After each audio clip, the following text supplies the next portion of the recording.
not. Just depends on family. Vic. I know Tim's Harbor a huge fan of Carlos, so he wanted to come on with Carlos. But we'll see. So, Harbor Town is an all-new series from Miniature Building Authority, Trolls. the leader in tabletop gaming scene. Oh yeah, me too. Unique, Trolls and flexible, and Hags are playable. my absolute Harbor Town favorite will monsters. take your games to a new destination. I'll definitely second Hags. I like Hags. Oh yeah, me too. I'm the Hags and Hags are kind of a bit more, slightly more civilized trolls in my opinion. So yeah. I especially like Annis's. Yeah. Oh yeah. I didn't bring them in, but we can discuss them. There's no reason why. Oh, that's okay. No. No, but we don't have to. But it's like that. To me, they're slightly related. It's like the trolls are kind of worse of less civilized hags up there. Yeah. Yeah, I agree.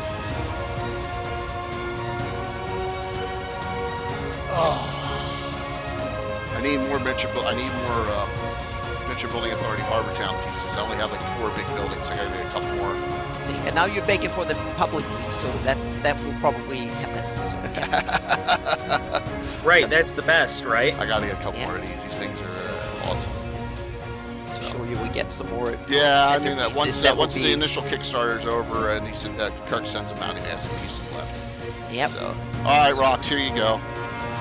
I have it set on a loop. I don't have to restart it for you. And this is we finally got our official Reaper sponsorship Thursday.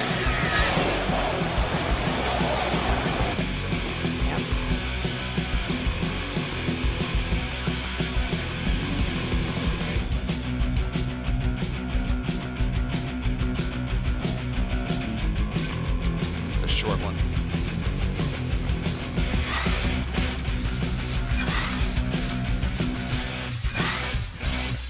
Of course, it's got a logo on. They told me not to use. I can't switch it because I didn't do it. So.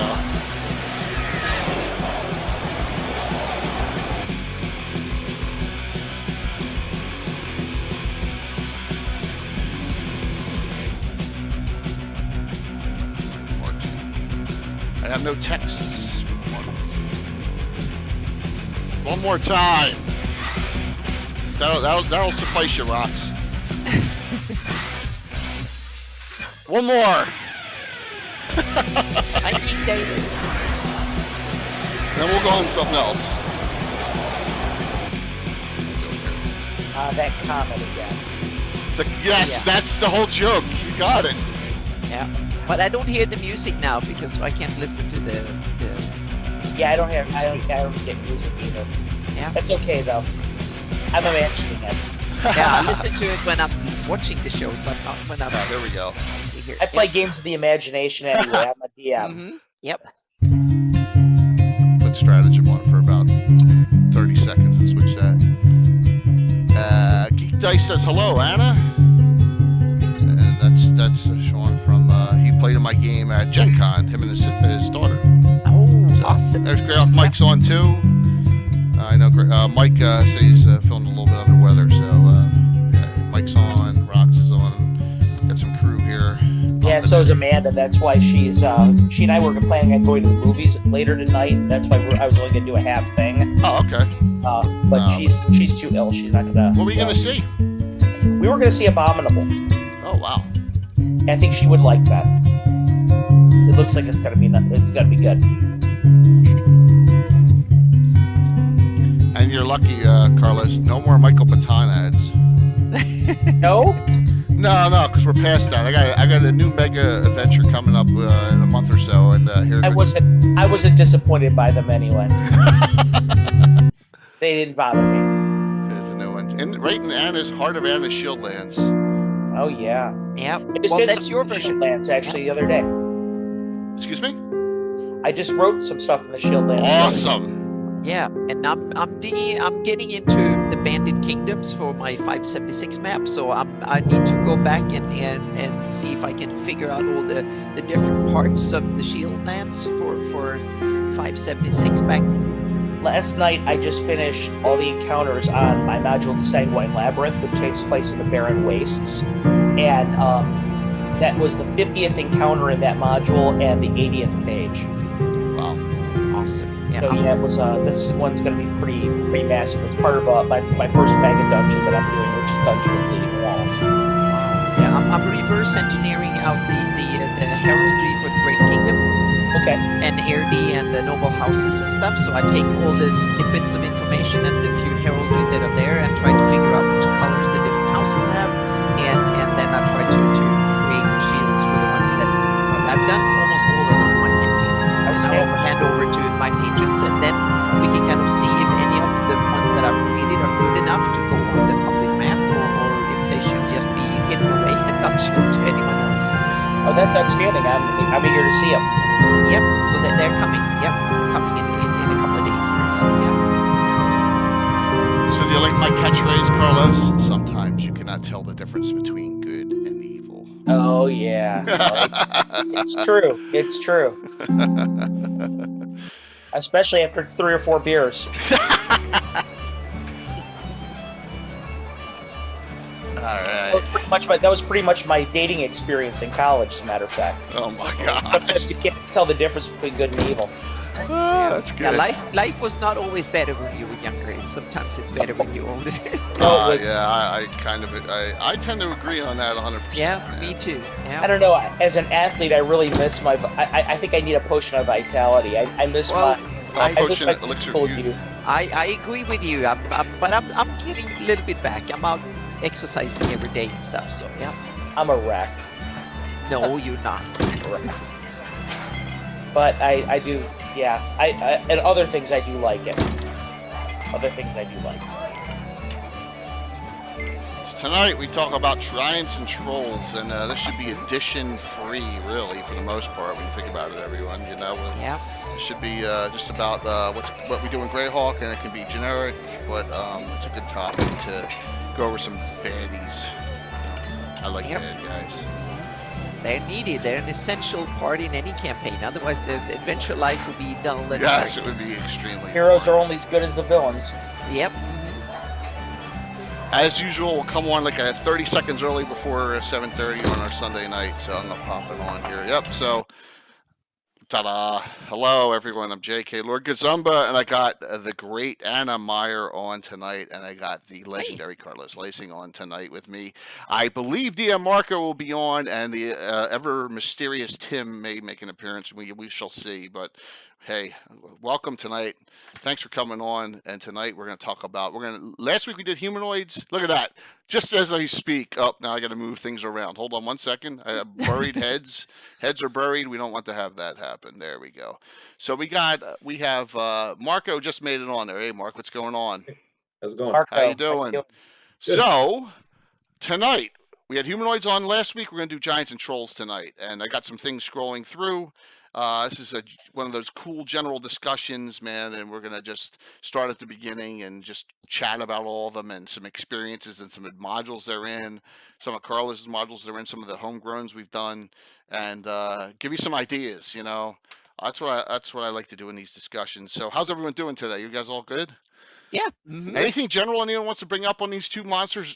Trolls are like one of my favorites because they're so nasty. Me too. They're fantastic. Yep. Absolutely. I Yeah, would we like don't- to bring up a first edition point about trolls that DMs have a tendency to forget, and players do. Sure. If you take a look at the troll entry in the Monster Manual, the original Monster Manual, trolls actually do not begin regenerating until the 3rd round after they're hit. Mm. A lot of DMs that I've played with and players think that it comes right away. It does not. You have 3 rounds to get that guy knocked down before it actually starts regenerating those 3 rounds, those 3 hit points around. So if you get initiative or you get surprise and you have an opportunity, you have a great opportunity. The trolls are maybe not as bad as you think they are. Yeah, and if simple flame tongues and burning hand Burning oil. spells, flaming oil, all sorts of stuff like that will get a troll down and keep it down. but still, I mean, again, fighting with the limbs off, cut off, and things like that, and you can fight 3 different targets. It's pretty impressive.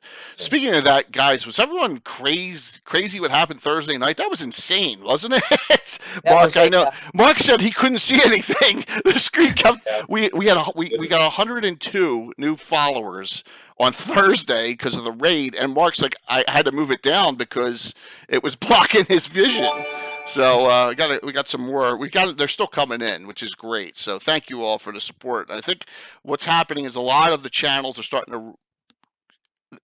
I think what would you say, Carlos? You're seeing more and more people get interested now in what we're all doing. I do. I think that, and also I think we're doing a better job. All the channels, we're forming kind of a community. I remember at last year's Greyhawk talk at GaryCon, Brian Blumklotz was talking about how building a community was so important. And I think that's what's starting to happen here is that all the channels that are Greyhawk or old school or at least have similar interest ours are cross-pollinating now. And a lot of our followers are saying, hey, I like this, maybe I'll like this. And I think we're doing a pretty good job of promoting one another as well. Yeah, and I think that's the thing is to make it a community effort. And I know, I work with you, I work with Will, I work with Legends of Advantress, Praetor's Rejects, Nightheart Gaming. We all try and link together what we're doing, and that makes it cool. And so I'm enjoying it. And just the thing. Thursday night that smashed all records for us. I don't know if we're ever going to see 400 to 500 people on at once watching us, which is insane, but we had a blast. So to start things off tonight, let's talk about the base of the bases of. We did ogres, which I consider a humanoid, one step down, and then we started with our, we talked about trolls, but not the sub class of trolls, but the base hill giant.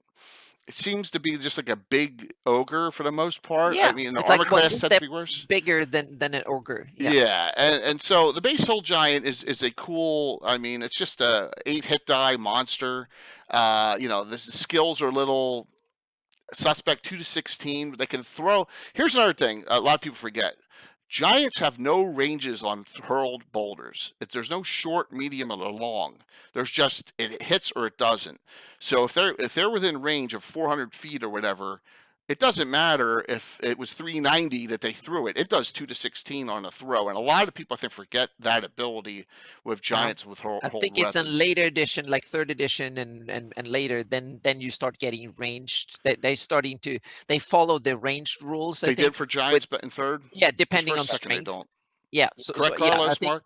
Yeah. That is correct. In 1st and 2nd, they don't, but Anna is correct that in later after 2nd edition they do begin to apply. I did not know that. They just have huge strength, so they get like really long throwing ranges too. I guess it's based on strength. The stronger you are, the longer you can throw it, I think.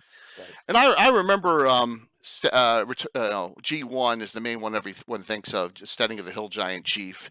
There's a lot of creatures in that module. It's huge. I mean, there's like 30 giants in that one in the middle main room fight. It's insane. They come from all different rooms and stuff. It's a nasty fight. Are. And I think that what you said, first of all, what you said about the hill giant is very much true. One thing as a designer, a game designer, that I like a lot, but I think also DMs can use this in their own games, is there are certain stratifications to the humanoids. For example, if you have low-level creatures or player characters, you can go kobolds. You can go one step up and go orcs. You can go one step up from that and go ogres. You can go one step up from that and you can go hill giants. Mm-hmm. And at the same time, they really don't. They just scale in difficulty, but they truly don't have any special abilities that are so game-breaking, right, or so strange that you really have to adjudicate a combat differently. You're dealing with basically the same creature, just at higher difficulty levels, for the exception of the hurled boulders. And as for G1, I have never seen one running of G1 that did not degenerate into a mass melee in that dining hall. Never. That's true. I haven't run it in Mark, 30 years. Oh, at least 30. We kind of did a return to. We locked it in. We kind of tied in an encounter in that with this something that's in this book, and that is Cypros Erd. Did I pronounce that correctly? It's in here under realms, special areas in Greyhawk, and it talks about the all the geysers and stuff out in the Barrier Peaks, and that there's a hill giant encampment nearby. So I got lazy. This is years ago, and I used the G1 and main top level as their location. I mean, but that's one place that's mentioned in here that hill giants are located. So it's one of those places, that you can you can put hill giants almost anywhere in Greyhawk. I know there's some in the Pomage, not a lot. There's a lot in the Howling Hills, right? Yep. Howling Hills area. You mentioned you had up just a second ago my favorite hill giant encounter ever, which is actually Forgotten Temple of Thurisden. Well, that is true. And why don't we jump to that? And I'll stop the scroller so I can manually do this. But we'll go to his cousin, right? There's a cousin of the hill giant. And where is it? There we go. There we go, mountain giant. Thank you. A mountain giant. And that is a nasty, nasty encounter. The mountain giant first appears in Thurisden. Yep. And there was when that came out, I believe that came out before Monster Manual 2. Yeah, it did. And I misspoke about it. Yeah, I forgot about that. But that is another encounter that always degenerates into a mass melee right in front of the temple. But with Norkers as well. Yeah. That's a really, and I know it's kind of off topic, but Norkers for a humanoid race are really tough actually because of their excellent armor class and the 2 attacks. Yeah. And we discussed them last week. As a cousin to they're cousin to hobgoblins, not goblins, if I recall. It's kind of weird. Bugbears are cousins to goblins, and Norkers are cousins to hobgoblins, if I recall it's correctly what it says in the Monster Manual. I think they're in Fiend Folio. Yep. Yeah, they're in the Fiend Folio. Yep. Yeah. So they're a good one. They're a real good one. The Mountain Giants hit dice, I believe, is 14. It's a huge jump up from 12. A hill to a mountain giant. Yeah, it's 12.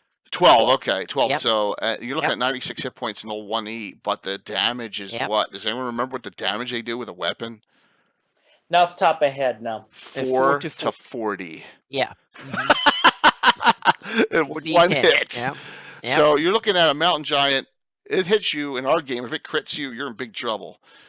So they're nasty, and basically they're just a larger hill giant because we really don't have any other special abilities. Their armor class is not very good. They're just a larger type of a hill giant. So hit by the mountain geek. That's right, man. That's right. Oh, by the way, guys, so I got from Thursday, we had so many chatters. I got double the number of VIP badges. I started giving them out to people that I thought deserved them. So you can see a lot more badges popping up in the chat. Awesome. So yeah, we got a whole bunch, man, and it's pretty cool. Everything that happened. So that's one. That's one. The mountain giant. I like. How about this? Go by strength. Ogres are 1800. Hill giants are 19. What's 20, Mark? Stone. Oh, that's okay, Carlos. I haven't. Don't worry about it. That's awesome. It goes hill, stone, frost, fire, cloud, storm, and then you of course have Titan. But so where's fog giant coming into it? Fog is a sub of cloud. Absolutely. Gotcha. Yeah, now here's a good question though. What is the anomaly in that list? There's a huge anomaly in that list by height. The fact that frost giants are taller than fire giants. Correct. Frost giants are 15, fire are 12, but they're stronger. So you can't go by height directly from all the way up they're from like hill. Dwarfs are smaller than humans, and they're often stronger. So that's true. Absolutely. Yeah. Stone giants have a huge special ability above all the other giants. Does anyone know what that is? Boulder throwing. Yes. And what's the damage on a boulder thrown? 3 to 30, isn't it? Yes. So you were looking at. You can tell I've gone up against them quite enough. Now, happy endings, Marco, or not happy endings? Was it a stone giant that killed your character of Panul in when Tim ran that adventure on a triple damage? I think so. Yeah, I had a situation. Tim was running. Tim was actually running G1, and I had just a regular elf character. This was before specialization came out, was available, and so forth. And I believe, actually, in history, our history, it was the first time a double crit was ever recorded, because I had a double crit with 2 bow shots, and both of them were immediate death. One was head, one was chest. And then the very next round, Stone Giant came out and threw a boulder, and it was also immediate death. It was critical with immediate death. Yeah, I thought it was triple, and it did 9-90 on you. That's what I thought. No? Nope. Okay. No. What class was the character, Marco? The fighter mage. They resurrected him. Yep. He got resurrected, but he was splattered all over the place. This is and in fact, you will see him in 3 weeks. Oh, cool. On Tim's City State Invincible Overlord adventure, the campaign. Again, it'll be the second time that Mark gets to play this character in 25 years. Yeah. Yeah, it's Pinole and Greenleaf, his two characters. But yeah, you do not want to get hit by a boulder from a stone giant above all the other ones. Especially critically. Yeah, absolutely. From a Greyhawk perspective, I think that may give you a little bit more respect, if you didn't have it already, for Mordenkainen, who has a strong clan of stone giant allies that kind of reinforce his troops at the Obsidian Citadel. And just think about how that would look. Great point, Carlos. That's awesome. Yeah, stone giants are neutral, if I remember correctly, too. They are, but when I did, oh man, that's the pictures I forgot. When I did our invasion of Winchester's Bulwark about a year ago, I had a couple of stone giants that had allied with the Erethnal people who were invading, and I love using what's called a stone giant rune carver. It's basically an earth elemental spellcaster stone giant that we created, so they can cast like Bolt of Stone and all those. It's pretty neat. And they also fought one of them, Mark, right when we did the Watcher's Towers adventures too. Yes, we did. It's nasty, but that was a great point, Carlos. I also have. I don't know much about Ivid the Undying series, unfortunately, because that was never my thing. There's a lot of giants in that. I'm trying to see if there's any stone giants in that, but there's a lot of adventures that have stone giants in it. Yeah, Ivid the Undying says there's a ton of them in it, but I don't know enough about it to even talk about it. I'm not sure if Carlos or Anna, you know anything about it. I can't remember any particular giants in that. I read it a couple of times over for my maps and stuff, and for one of my campaigns. But there are some giants. But I don't think there are that many giants. There's a lot of talk about humanoids and orcs and stuff, but not that many giants made it across the Flanaess to the east, so to speak. They're mainly in the big mountain ranges in the west and down in Pomarsh and some of the areas. That's where they pop out in all the adventures, but not so much back in the early land in the east. I did not know that either. That's good to know that that's the case. So not up near the barbarians then. Maybe frost giants up in the colder areas, or I got a cat sneaking in. Yes. Frost giants. Yeah. You said? Yeah, the frost giants are pretty much relegated to G2. Okay. Frost giants. I do a lot with frost giants right now because of Fireland. I've had to do a lot of frost giant stuff. So that's really cool. I'm kind of up on them a little more than maybe the other giants. What do you like about them, Carlos? Well, first of all, they seem to have a more developed culture than in the game than a lot of the other giants do. We've gone and we've talked a lot about. Again, this is from a 1E lens. Okay, it's all good. But when we look at published materials, they've talked a lot more about how they tend to work and function in their society rather than some of the other giants, which are just either, in the case of hill giants, dumb brutes, or maybe like a stone giant, which are just kind of these morose, titans that kind of walk around. You have more of a Norse feel with frost giants that is kind of bespoken in the published materials, and I really dig that. Yeah, and they're nothing like the frost giants in the Thor movies at all. No, and as a matter of fact, if you ever read the Against the Giants Expanded, the Liberation of Joff module that was done in the 25-year edition, there's a whole mountain in which they describe a frost giant community. Mount Rugergenheim. I'm sorry, Mount Nigheim. Yep. Yeah. Okay. I can't And pronounce they that. have a group of frost giants there that have a particular mutation where they have multiple heads, and in their multiple head community, the more heads you have, I guess, the more blessed you are. And Yeah. it's just a really kind of a neat way to. I think it was very unique. It's kind of singular and had a lot of flavor to it. Yeah. So There's a lot of North. Not giving them ideas though. It sounds like almost like Sahagwin giants almost, you know? But the giants have a lot of Norse into them, meaning you have the Jarl, that is a Swedish Scandinavian title, and then the frost giant looks like Vikings and the stereotypical Viking, and you have a lot of things, and also Gungir and a whole bunch of names that are very Nordic Norse in their so the steading, that's another kind of Old Norse word, and so there's so many references that way. Not only that, Anna, but if you ever read the module Night Below, super module Night Below, there's a group of fire giants that are wandering around in the bowels near the Sunless Sea. Yeah, and they all worship Surtur. Yep. So there you have a direct Norse hook right there. Yep. What is so it's the full of it. frost giant god's name? Want me to or anybody? Hang on a second. Yeah, if you know it, Carlos. Yeah. Well, no, I've spoken too much. I'll let everybody else have. No, absolutely. No, please I don't know because if either of us. I forget it. Know. That's what I'm asking. Exactly, I forgot. So please tell. Well, they could possibly worship Ymir, which the prototypical Frost giant of Norse lore. So that's one that I've read that they've worship, but I don't believe that's the one that's actually in the books. What's in the books in the deities and demigods? Surtur is fire. I thought it was Ymir. Oh, is it? Okay. Yeah. Okay. Cool. Certified. Sorry. Yeah, because that's one thing about the deities and demigods book is they do have some in there. And the stone giant is, if I remember right, is Scorleus stone bones, right? Yeah, I believe so. Yep, absolutely. And it may not. Strong mouse for storm giants. I think.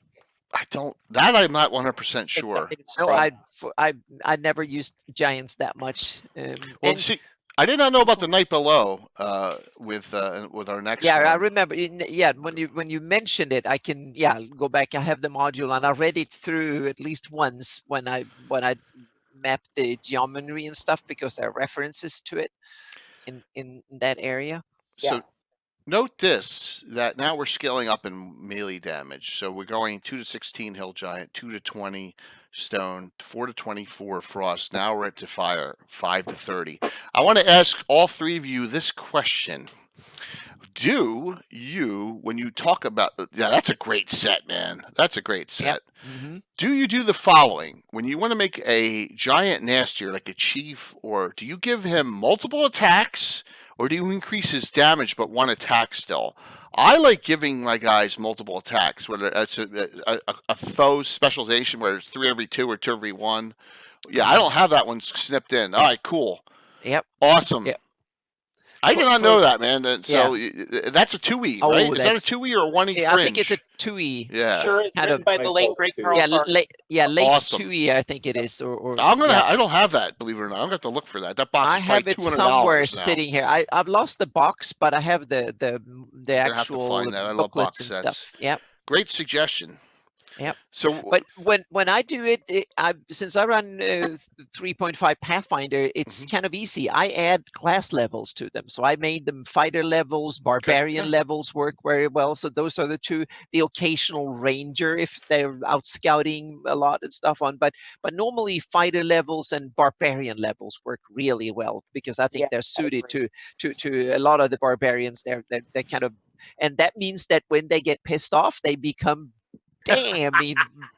tough to and they can dole out enormous amount of damage and throw things longer and stuff. So a couple of barbarian levels on the chieftain, because he can be, when he gets pissed, don't piss off the boss, because then he will rip you to pieces. So literally. basically, what you're doing is you adding more hit dice, and you're adding more Yep. hit points, and you're adding and like they special get the like rage class abilities. exactly, but they also get the class levels and feats, specialities and feats and stuff. So they get rage, or they get certain fighting abilities, Jeff? meaning they get fighter levels, so that way they become really good swordsmen or whatever weapon they have. So that I can diversify them. Some are just strong, others are much better fighters.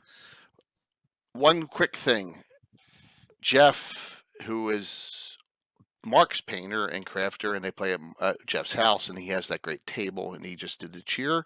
If you take a look at my main Twitch page, and you're on your PC and you scroll down to all our panels, I added a link to Jeff's channel.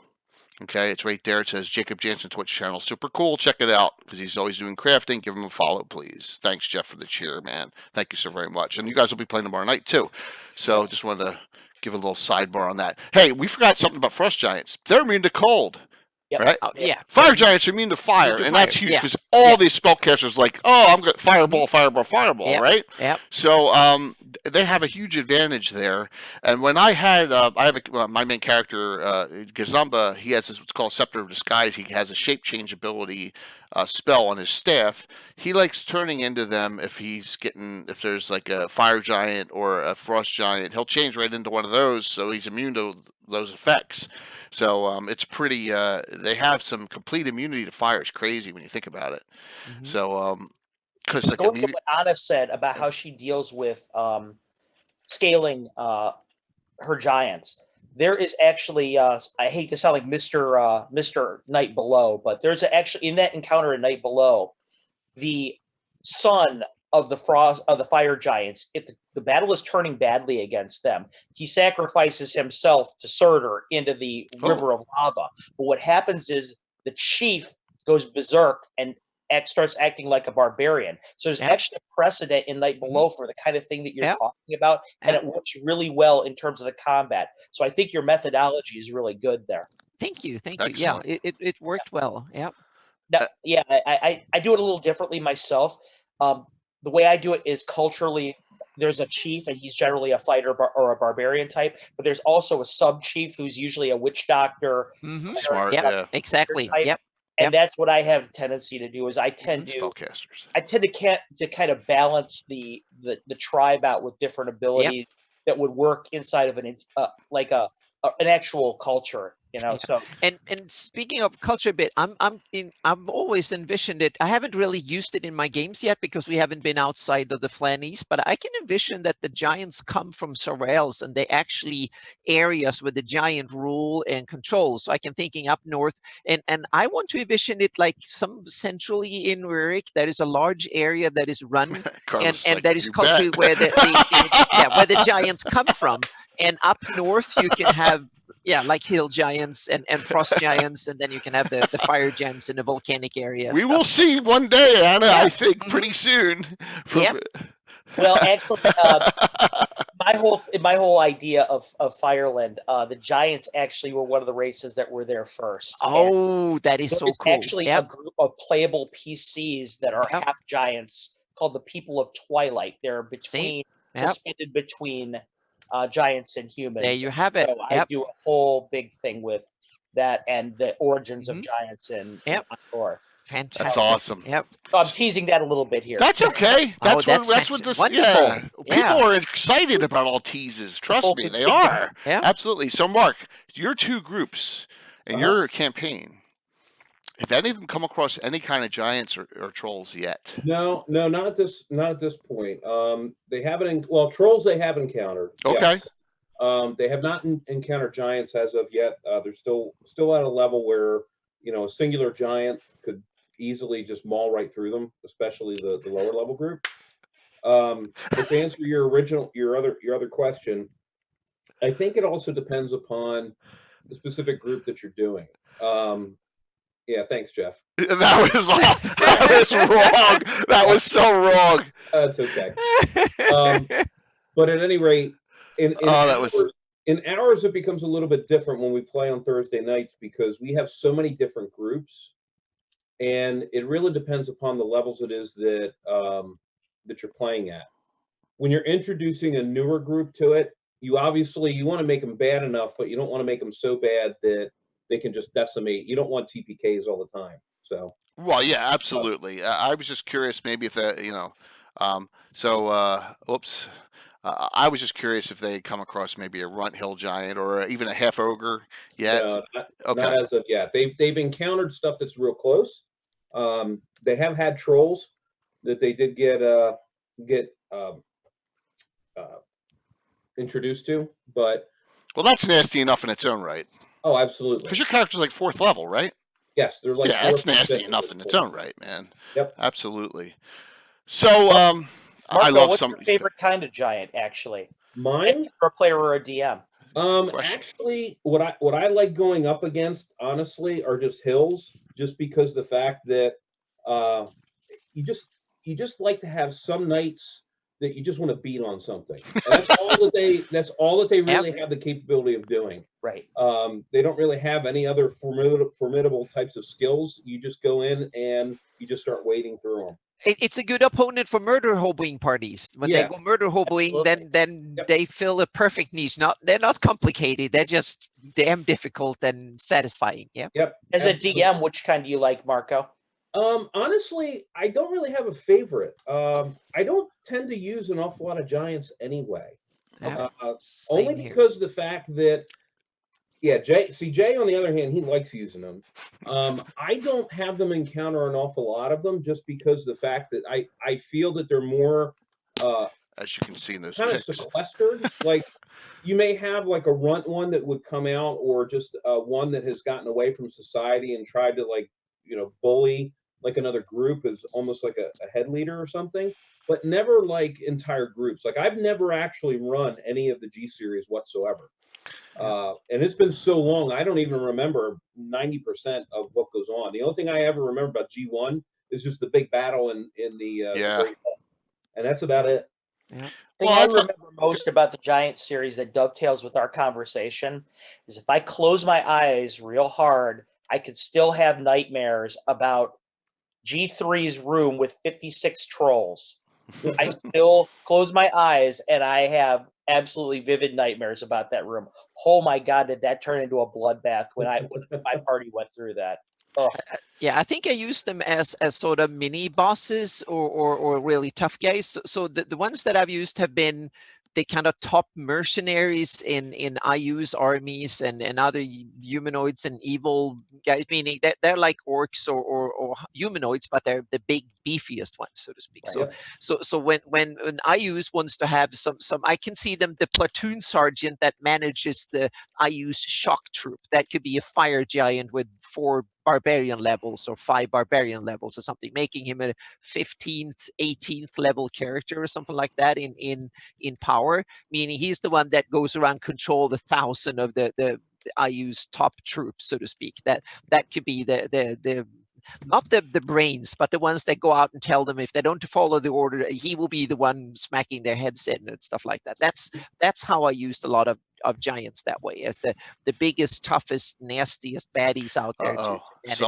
We may have a special guest popping on again. It's a blank screen there, dude. So something's going wrong there, Tim. Okay. No. Speaking of giants,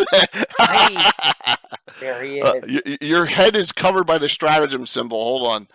I'm sorry, stratagem. I apologize, Reaper. I'm going to make them a little bit smaller just for now. All right, so on the upper right-hand corner, we have one of the last recent adventures we did with giants. It was called Elemental Evil in the Lort Mills, and you can see there's a whole bunch of storm giants, including, if you see in front of the opening in the mound behind the wall of fire that one of Tom's characters put up, was basically an ice elementalist storm giant. So I'll throw all these kind of. I don't care. I like doing that kind of fun stuff. We had our winter scene out, and there was some good fighting going on against storm giants in that. I'm sorry, frost giants in that one.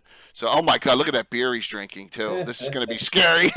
Hey, I do have a question, and Jay, you're not allowed to answer this. I'd like Carlos's and Anna's input to this, because it's been an ongoing thing for us for the past 30 plus years.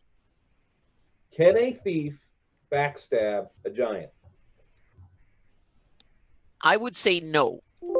Not he will not normally not. I wouldn't allow it in a normal situation, but if he's on a high ledge or something like that, or some other, they may it tripped him or something like that, I would do it. Otherwise I would not let the but I've become more kind of, as the rules have progressed, I've become more, because now it's just an added damage bonus. It's not so much the literal backstabbing, is you get like extra damage. Great question, Mark. We haven't heard from Tim, and we know what Tim's going to say. It depends on what side he's on. But Carlos, what do you think about that question? I'm actually going to go on the opposite with that. I think I would allow it, and the reason I would say that is because I could very easily envision a thief who fights dirty hamstringing or slicing the Achilles off of a giant and doing grievous harm to it. It's very situational, though, I think. Yeah. I mean, like Anna said, I think in certain situations like that, you have to adjudicate with your head. You can't really just go straight statistics. If it makes sense that he could hit him and do harm from his position, then or her, I think I would allow it to happen. Yeah, it's situational based, but sometimes I would say, just like you said, if they do a bluff check and can kind of do some sort of trick or something like that, then they can do it. So I've been a little bit tough on it, so to speak, that they have to earn the backstab a little bit. What about you, Tim? I know if you're a player, it's yes. If you're DM, it's no. So that's not true. I could say in the rare circumstances it would be a no. Like if it's like one of the how about a storm, cloud. No, but I think the whole thing with a thief is the art of the cheap shot, because they're thieves and they're dirty, rotten scoundrels, and they're cheap shot artists. So, hey, that long sword might just be reaching far enough to reach his testicles. So, I mean, boom, double damage. You know what I'm saying? I'm going to show you an example of when I allowed it. If you look at this picture I have, you see beyond the fire, you see that hill, that frost giant on the hill behind? That he got knocked down. And I'm sorry, this is another one of Tom's very bizarre character names. His gnome, Rumple Foreskin, was up there, and I allowed the backstab because the giant had fallen. And so he killed it, if I recall correctly, with the backstab up there, because I allowed it because he was down. So the bigger they are, the harder they how fall. can a gnome backstab a 15-foot high frost Well, if giant, he cuts guys? his Achilles tendon, that's a lot of damage. It's called a backstab.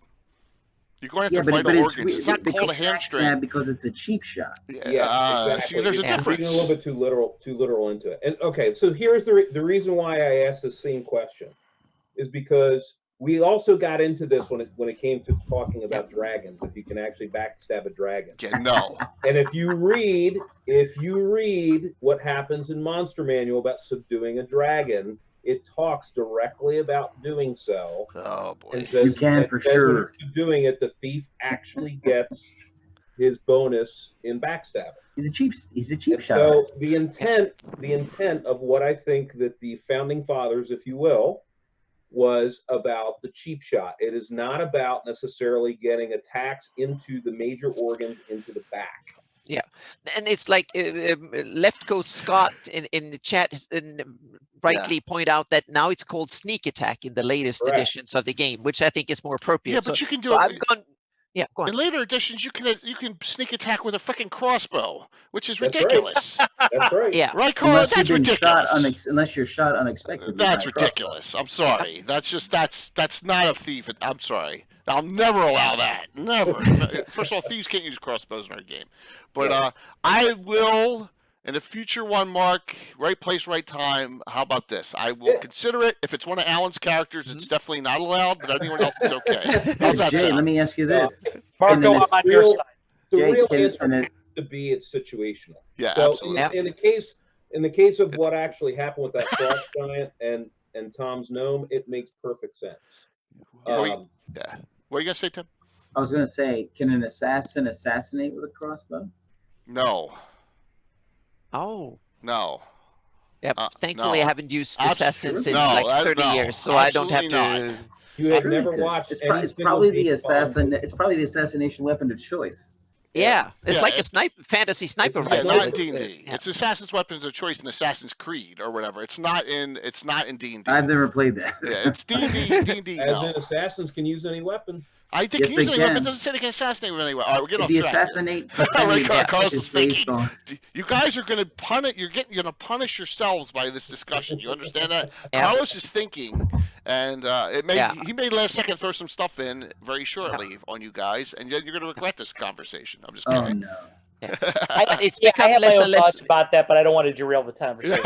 Yeah, yeah. I've It's- become less and less with the additions. It's become less and less of a problem. Now it's just an added little bonus, and it's called sneak attack. So I whenever. think circumstances matter, so play it as you Yeah. see fit. Mhm. Yep. I'm with Tim on that. I will say the final decision will be, as Lord Grendel Catano said in chat, Leonard Lakofka will decide. Oh, I'm that's kidding. a good one. Yeah. I'm kidding, Carlos. That's what. Now we got him mentioned. Yeah, that was thank you. good. Yeah. And also, he said assassins may only assassinate in the ass. Yeah, well, I guess that is an assassinate. Catano's on a roll tonight, Yes. man. That's awesome. So that was a great question, Omar, because really that has been a bone of contention. We have these, Carlos, Anna, Tim knows that we've had these bones of contention for 30 years. Wow. Some of Yeah. these things, and that's one I'd like of them. to ask a quick question Sure. since Tim just jumped in the group. Tim, you weren't here for the beginning of it. We were talking about a lot of the base giant classes. What's your favorite giants and why?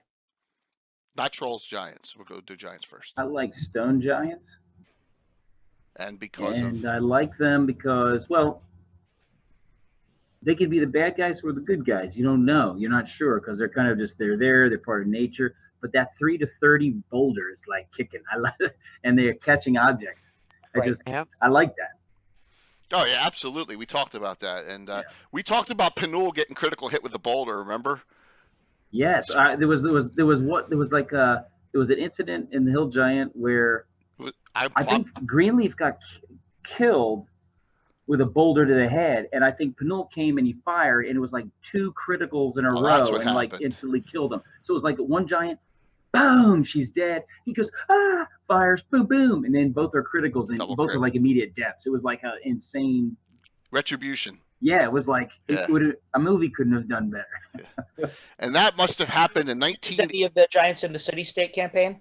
Or is that a spoiler? That was actually That was City State. I used the city state. It was the city state. It was at my world, but I put the Hill Giant setting in it. 'cause Yeah, he did. He did. It's my world. His world, which we'll see in 3 weeks, guys. The countdown sorry. continues. 3 weeks from. No, that's why I got my hair cut. Yes, Yeah. absolutely. War's coming. It's going to be a blast. Good question, Mark. And there's a bunch of bones of contention that we've never resolved, and that's one of them. And to be determined on that one. A very good one. So back to we were on fire, and what's one step up from fire, which makes no sense to me, is like the enigmatic cloud giant, right? Yep. The cloud giant features prominently in Against the Giants' Liberation of Joff. They're the major bad guy, and that they were done really, really well in that module. Okay, see, Right. we I never bought that, ran. and I We thought it always was ran pretty G1, good. 2, and 3. Then went into the D series, the Drow series. We never Liberation of Geoff. We never did because, but it was a 25th anniversary one. It was kind of like a return to, kind of like Return to White Plume Mountain and all the and Return to Keeping the Borderlands were, and we did those, but we did not do the this one. Well, if you remember, the reason why is because From the Ashes, the giants actually come out and take over Joth. Yep, Yeah. they create the lands of Chalf, I think it's called. They call it, and they almost overran the whole area around it. Yep. Right. And it's Cloud Giants, you say, Carlos, in that one. That's pretty cool. Yeah, I see Asham. There's a lot of names down here. Wow, I may have They to do relook some at really that. cool stuff with them, and also a really nice ode to Greyhawk in there with the inclusion of Gleep Warp, the Eye Biter. Yeah. Makes an appearance in there. So Gleep Warp's from G1. It's from the original G modules, along with Funk and Heidi Peak. Yep. One of our best NPCs of all time, right, Tim? No comment there. Look at that face. So cloud giants are like 50% good, 50% evil, according to the Dungeon Master's Guide. I mean, the Monster Manual, and they do a lot of damage. And everyone thinks of Jack and the Beanstalk when you think of them, right? But Yep. until the Geoff modules, they really weren't placed in any specific places. Now, how many people here have done a third-party module or a homebrew module where you went up into the clouds and had to fight one? Raise your hand. No, I haven't. I participated in one, Okay. but I didn't run it myself. I have a module. So Greyhawk Mike says they're not native to the Flanaess, according to his. It's very possible, Mike, If that's they the live in case. clouds, then Yeah. no.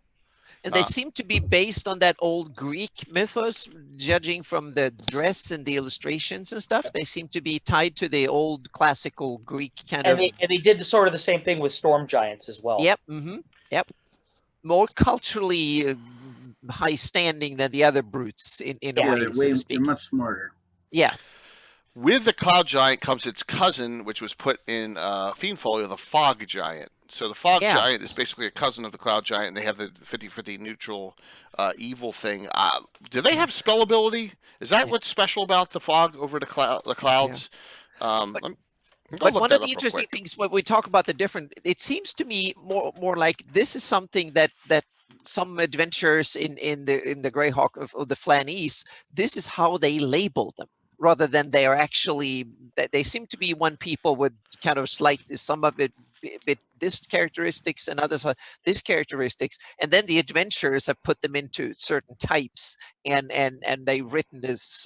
That's how I interpret it, so to speak. It's the Pluffett, Smedgard the Elder, and all the other ones that wrote these kind of books. They kind of put them in and say, oh, that's that type of large humanoid, and that's that type of large humanoid, and put them put them into labels and stuff, so or label them differently. So that's how I try to back reverse engineer what they really are. The cloud giant doesn't say I'm a cloud giant. Exactly. They don't, and they use whatever indigenous language term for, right. Yep. It's probably a variation of what the ancient Greeks were. We're the people, and everyone else are barbarians. Yeah, exactly. It could be like that. They're like humans, but larger and a bit different. So they are a large humanoid, but with slightly different cultures and attributes and where they come from. But something we were talking about a little bit earlier that I would like to throw out there. Sure. At least this is how my particular approach.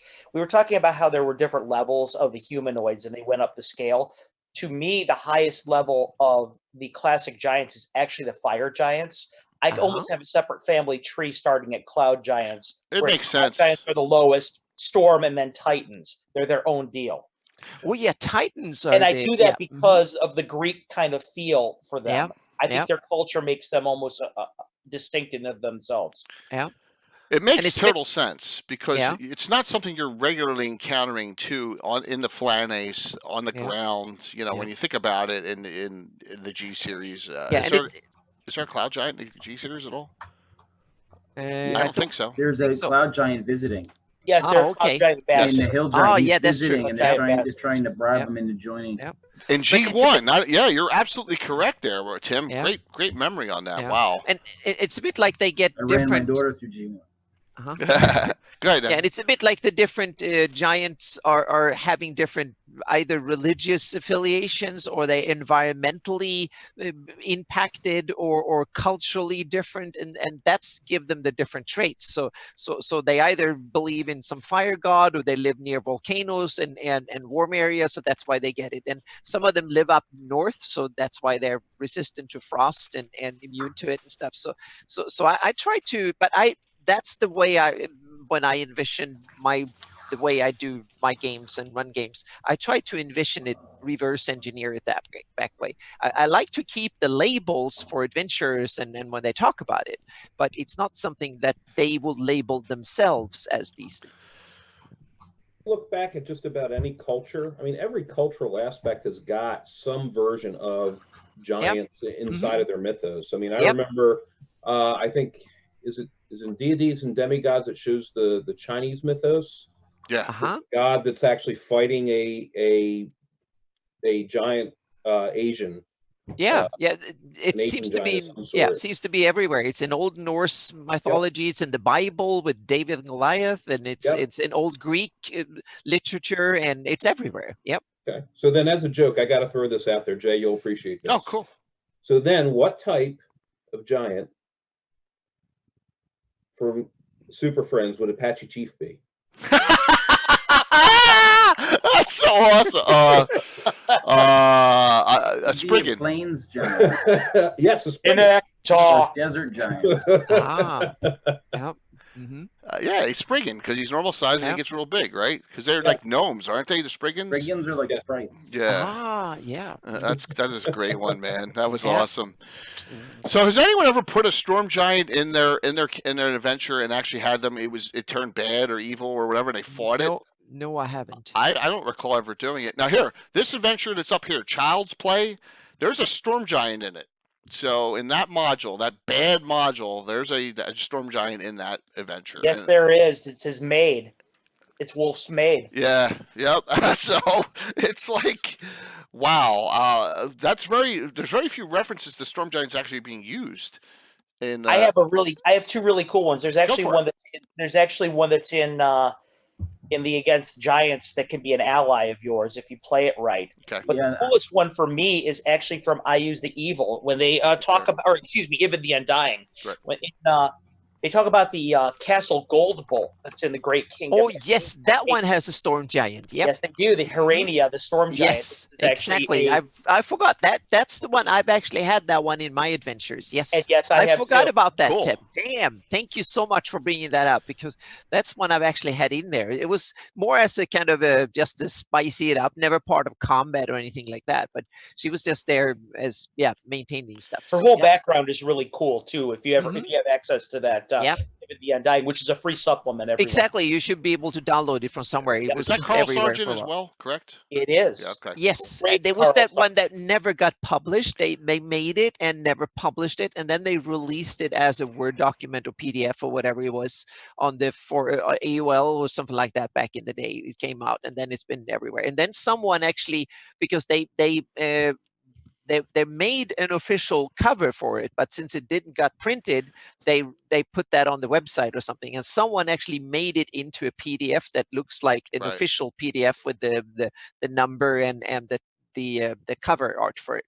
And the cover art has some awesome symbols. It has what we perceive as Ivid and some probably Karulk, one of his court wizard, and they holding a banner with a shield on it with a green dragon kind of thing and red and 2 dots. And I took that and made it into the Nail-X royal sign. Oh, nice. In my campaign. So I owe a great debt to Even the Undying because I contacted the guy who did the PDF for that so that I could understand a lot of the TSR colors and format and fonts that they used for that, so that I could make Fireland when I publish it a little bit more authentic.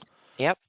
So he did a great job, and I loved it. And I think it was Easily that made the cover painting, and I loved the fact that he integrated that symbol, and it was the battle standard. So I made it. That's the royal sign of the Nail-X Overkings. So I made it into their sign. So and then I put it in my campaign as the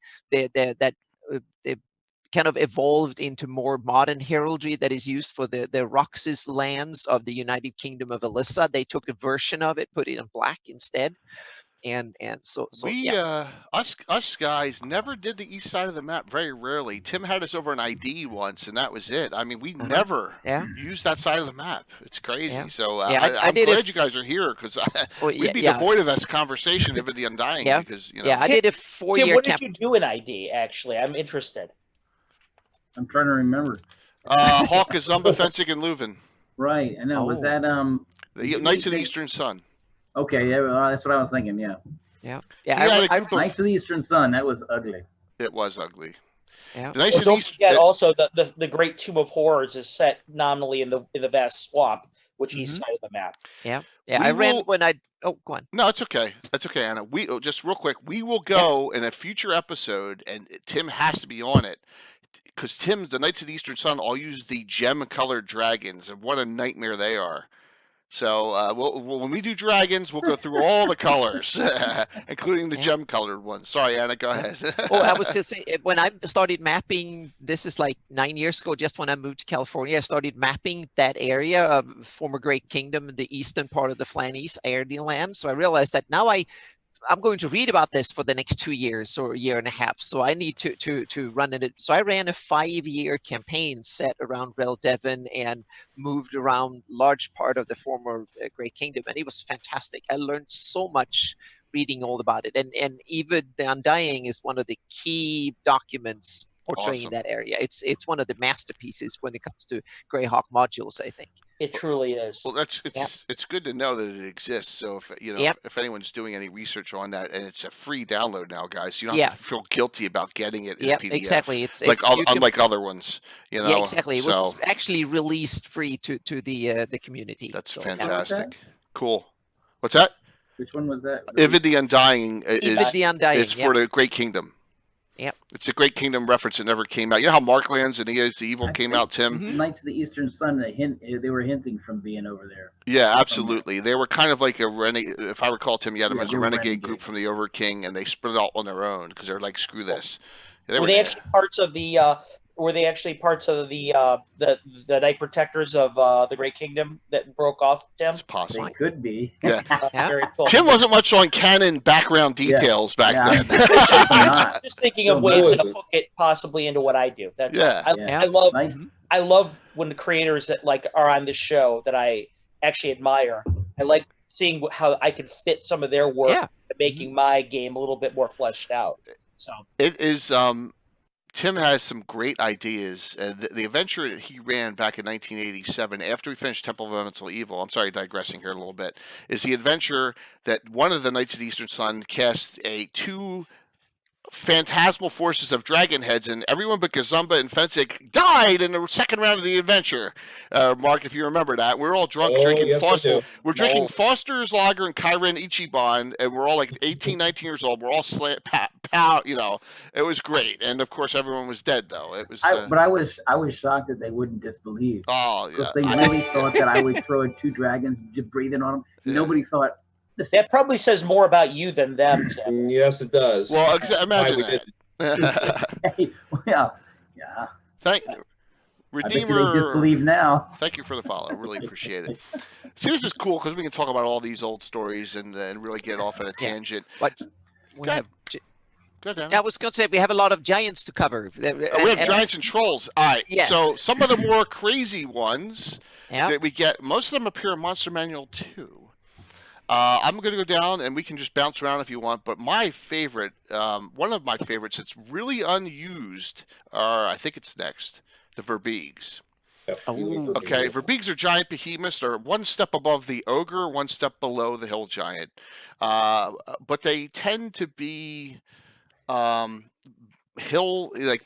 hill type people. Things you think of. They're like the hillbilly hill giants. Yeah, kind of. Yeah, they're like the low class. They're like the low class hill giants. Right, but they can upgrade their weaponry, upgrade their armor, and they can have classes. And it's kind of like, if you want to go one step beyond an ogre, you go with a Verbeeg.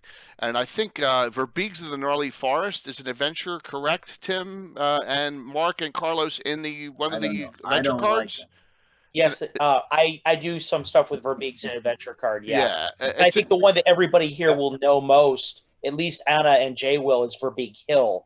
That's it. Yeah. Yep. So they're cool to use. So and here comes good old Chuck Cumbell Baboonsky. Thanks, man, with your channel in. Thank you so very much. So they're cool because you can variety, and they're not super powerful. I think they're 5+5 hit die or something. So they're one step above the ogre. Yeah, 5+5. I can't get away from the name. Wow, we're cranking it up here. Thank you for that sub. Really appreciate it. And guys, subs are going to get huge benefits now. Reaper is going to be giving away lots of stuff on our channel now. Lots and lots of stuff. Tim, what about the name gets you? Doesn't everyone think that's weird? Like, what are you? I'm Verbeeg.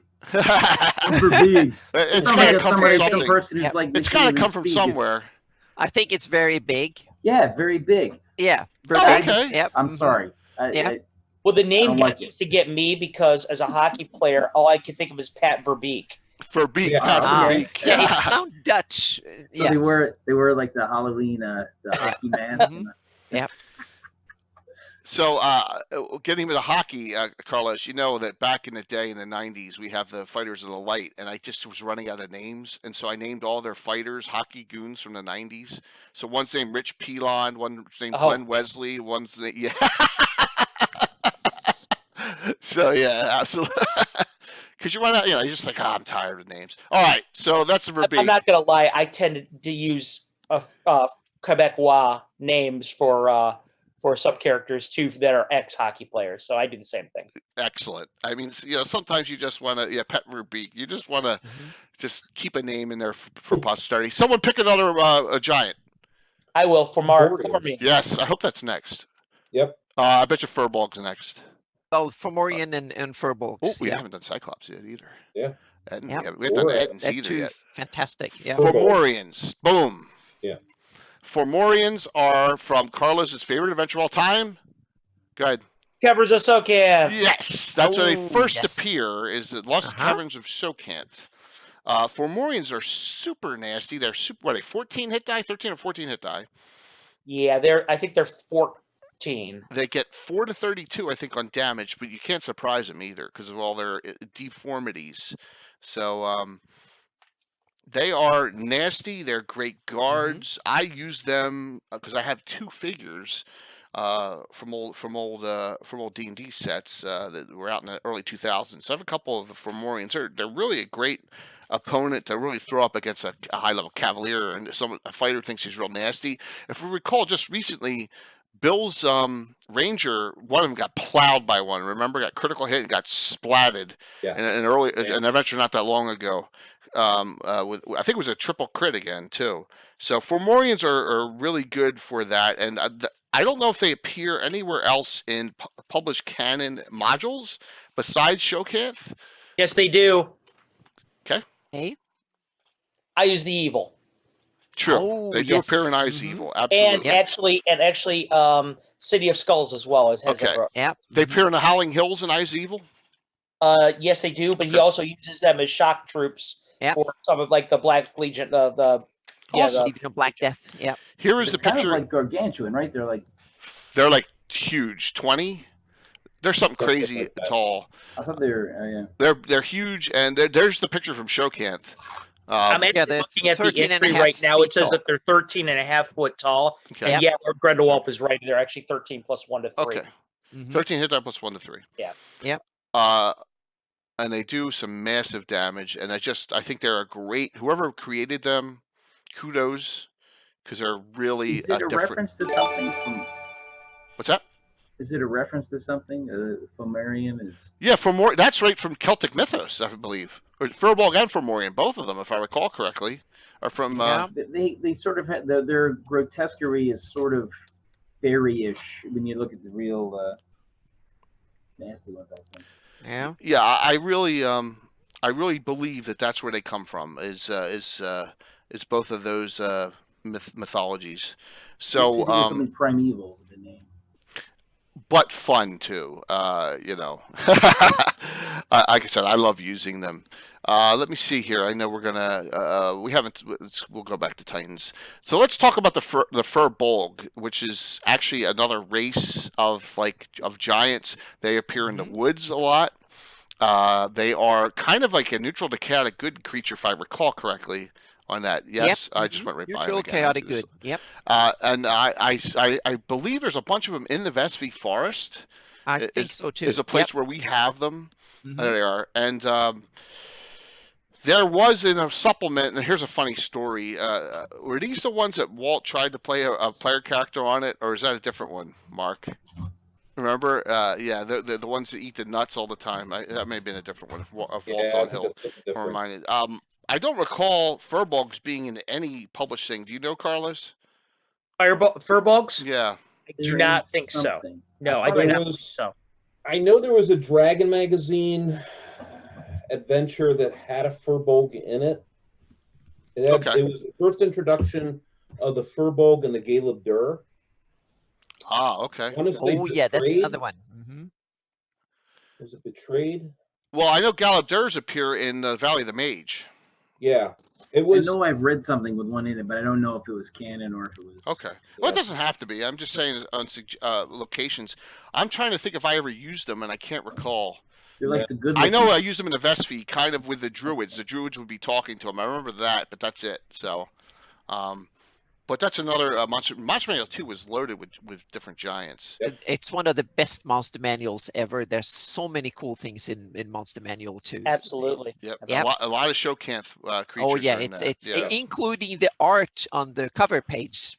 Of at least on this edition of it, that on this printing, that is fantastic. It's one of the. It's another Easley, I think. That is a Yes. fantastic picture of. Well, I'm wondering of what a that is giant. on the cover. Does anyone know what that is? I think it's a hill giant, but it might be a furbolg because it's using a halberd kind of long Could be a pole arm Verbeeg thing. too.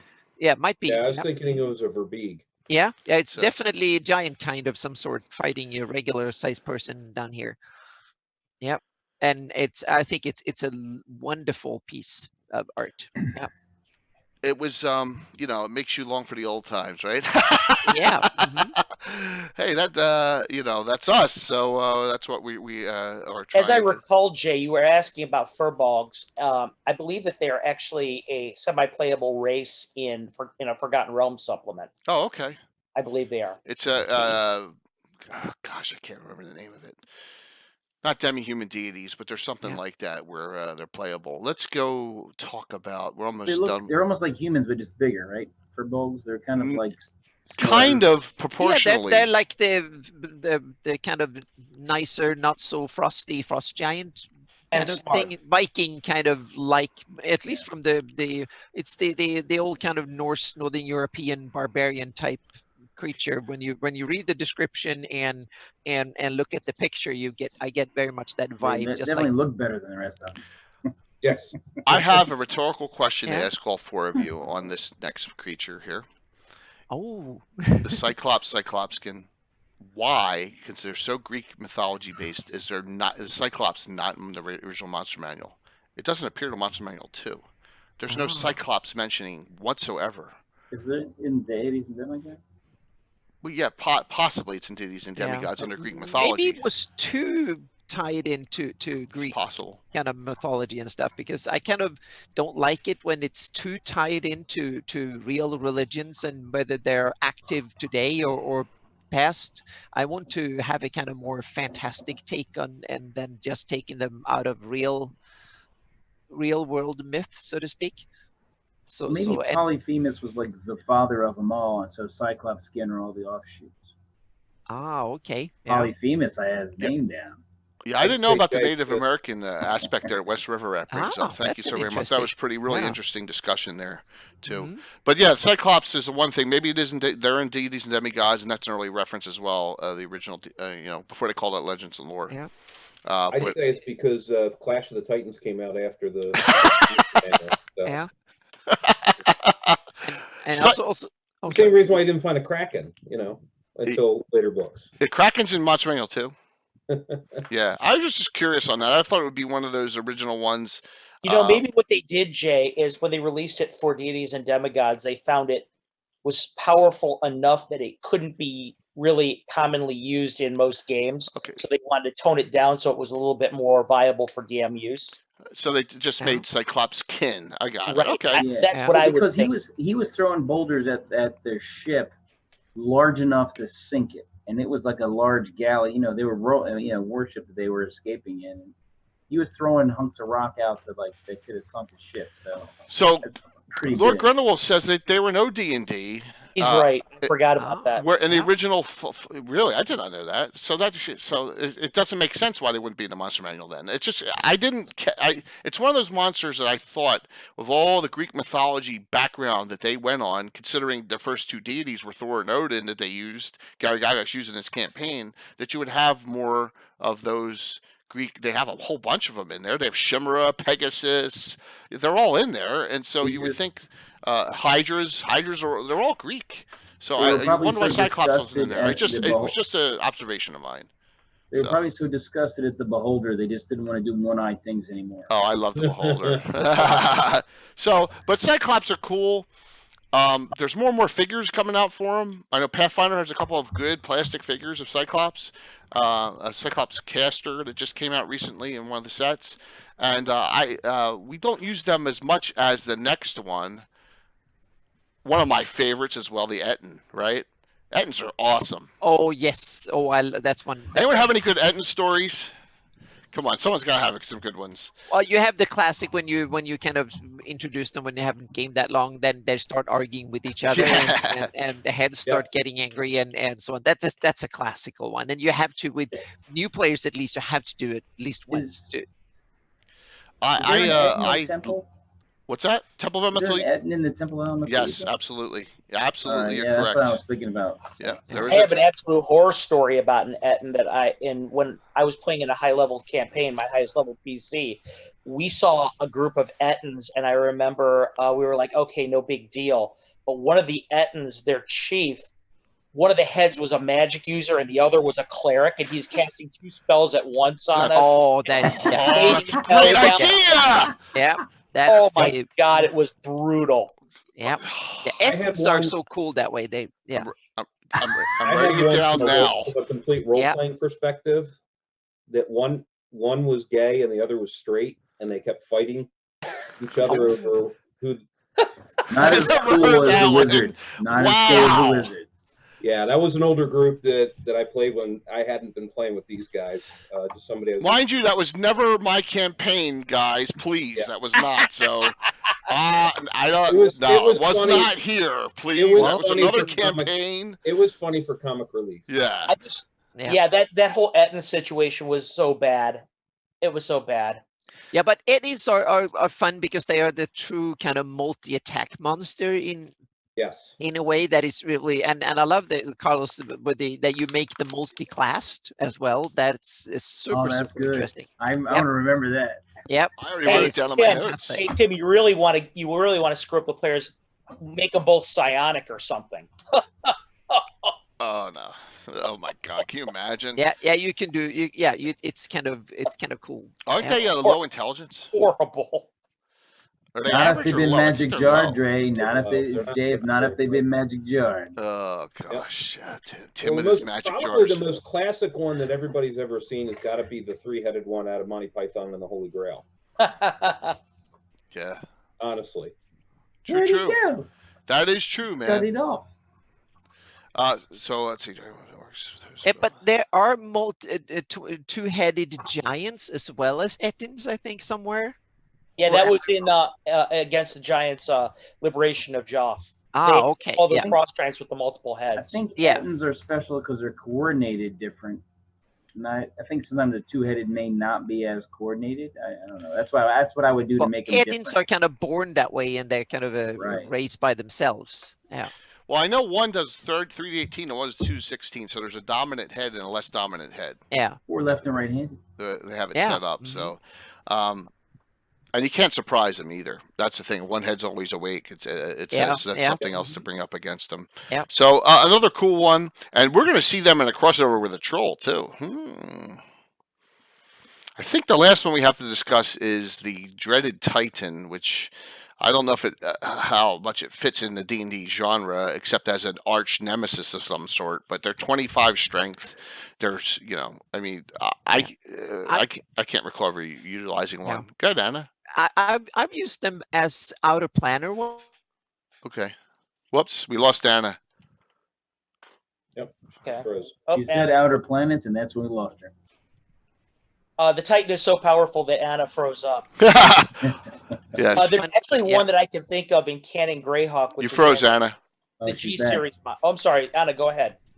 It's okay. Am I back now? Yeah, you're back now. Absolutely. Go ahead. Oh yeah. It's the now I'm. Nope, you're frozen again. Well, I was going to say in the G series modules, there's the one that's been G3 captured, and you can actually use as a an ally. Kendar is his name. In G3, Hold the Fire Giant King. Yep, he's been captured. Correct. And then he will give you Yep. And Anna, Anna, you may want to relog. It's on your end. You're chopping really bad. You may want to try and relog in and out. Okay. Yeah. I'll There you're good. disappear. Yeah. Okay, we'll see. Yeah.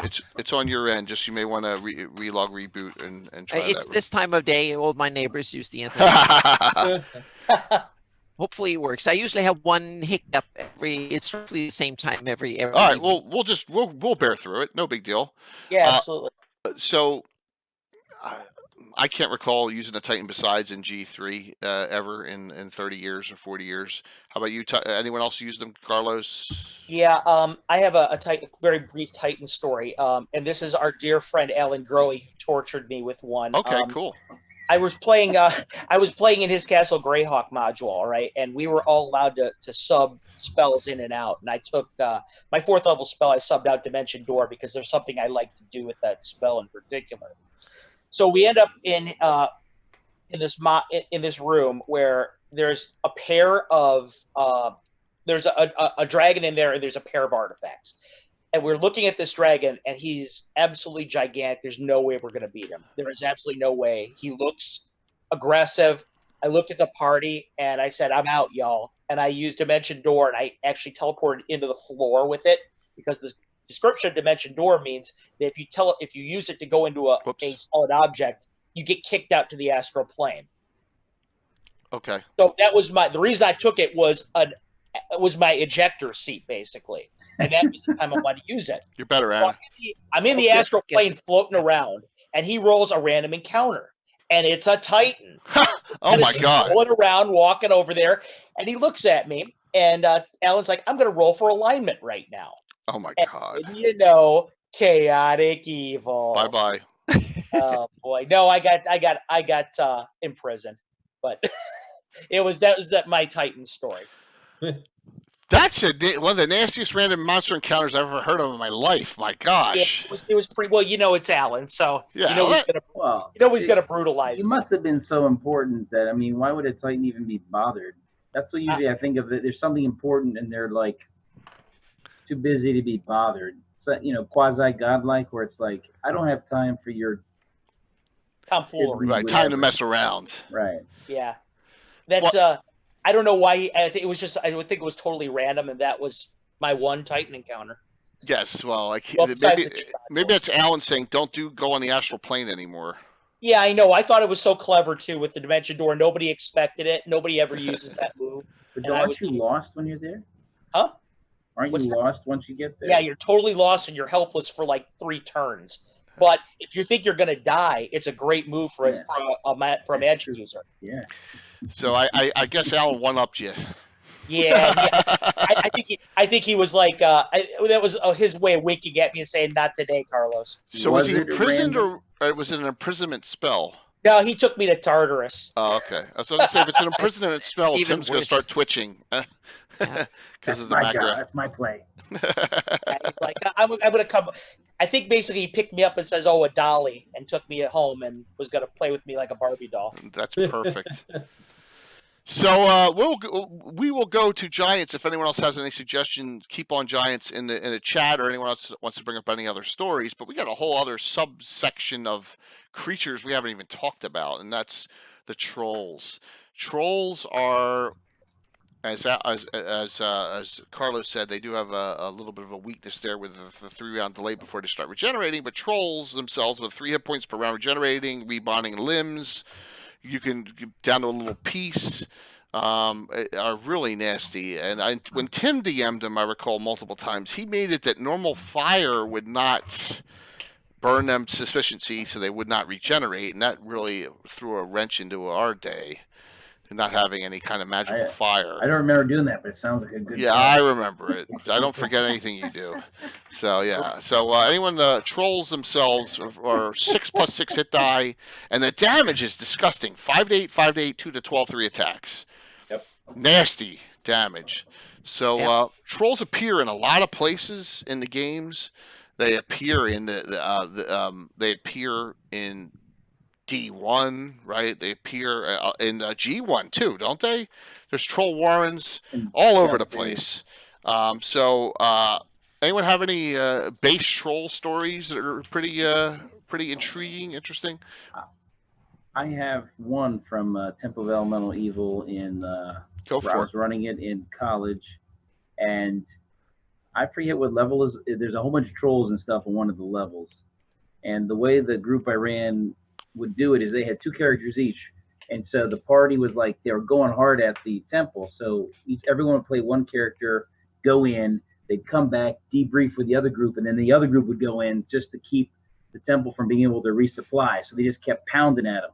Well, one whole group, only one person got away, and it was the temple where they hit the trolls, and they all got between spells and getting knocked down to 0 and this, that, and the other. One person escaped and made their way back, and the other half of the party had to do a rescue to fight them. To it recover was just them. so nasty, they just got overwhelmed. Mark, was a troll the cause of Super Stumpy?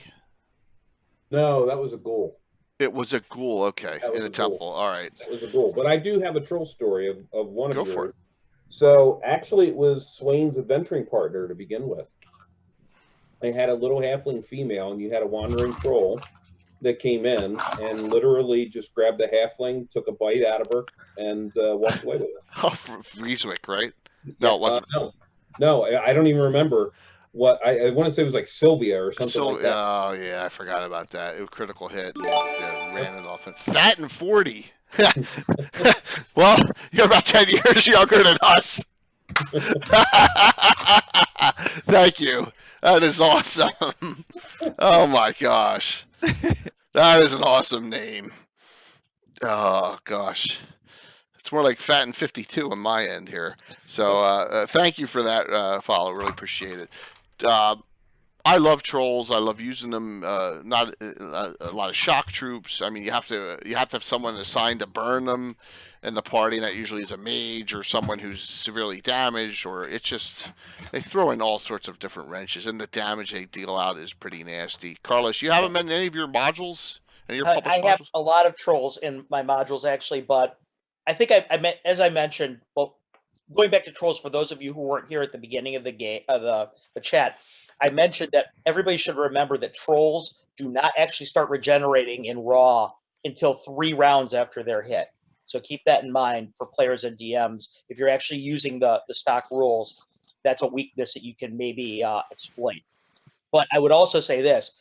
I think I also mentioned that I have these nightmares about trolls based on that 56 troll room in G3. As a result of that, I do a lot of nasty stuff with trolls to my players, and they don't. It's when they see a troll, they know it's going to be an ugly encounter. I remember one troll I had that was pretty smart. What he used to do is he used to cut off a finger before a fight, and he would leave it somewhere. The player characters would kill them, and they would see him again later. And they're like, I thought we killed you. And he was the worst recurring villain because he was smart enough to leave part of him somewhere else that would regrow into him. So that's one thing I did. And that sounds like Tim. Tim, another thing I did I think this one's right up your alley. I remember a group of underground trolls. They were all kind of nasty and mangy looking, and the party saw these 3 trolls. And they, of course, they went right to the troll killing methodology you usually use. Well, they didn't realize that their underground habituation, they were covered in brown mold. So when they threw their fire at it, boom, the thing explodes basically in brown mold all over the room. And it was just a horrible, horrible situation for them. That is so really ridiculously nasty. You have to use I mean, oh my God. You have to use acid on them. Yeah, you do. You have to use acid on them. Oh my gosh. Of course, what I was trying to get across to the players is that there's no standard methodology for fighting monsters. Yeah, you got Chuck Babunski's making notes now, Carlos. You're giving him all sorts of really nasty ideas. So circumstances matter. Wow. That is really nasty. I've done a couple different things with trolls that are a lot of fun. This is, I think, from D. This pick's from D1, if I recall correctly. It's either D1 or G3. I can't remember which one it was from. But and there's another one. This is actually from the Greyhawk Adventures. I didn't know trolls could climb up cliffs in this picture. So I was like, wow. Close, Jay. Come on. Oh my God. So trolls are fun, and they're really fun because number one, you can put them in underwater situations. They're called scrags, right? And they can be fresh or saltwater versions. And how it's very difficult to burn a water troll, a troll in the water, right? It's really difficult to do that. And we had scrags come across in the first of the 3 Michael Baton adventures. There were scrags in there, and remember, Mark, that Walt's the dwarf was fighting them and just couldn't do anything about it because they were in the water the whole time. Oh, I don't, because remember, I wasn't there for the first one. Oh, you were there for the first week. Yeah, that's right. Jay, would it count if no, you no, boil the water? This is when your ship got blown up. I'm talking about that one. Yes. Power Play and Harby. There were a bunch of scrags. Go ahead, Tim. I'm sorry. Would it count if you get the water boiling? Back to it. How do you get a whole lake or sea boiling? No, it wouldn't. You need thermate. You need thermate because that's has not its fire own damage. oxygen with it, and it burns in underwater. That hot water is not fire damage.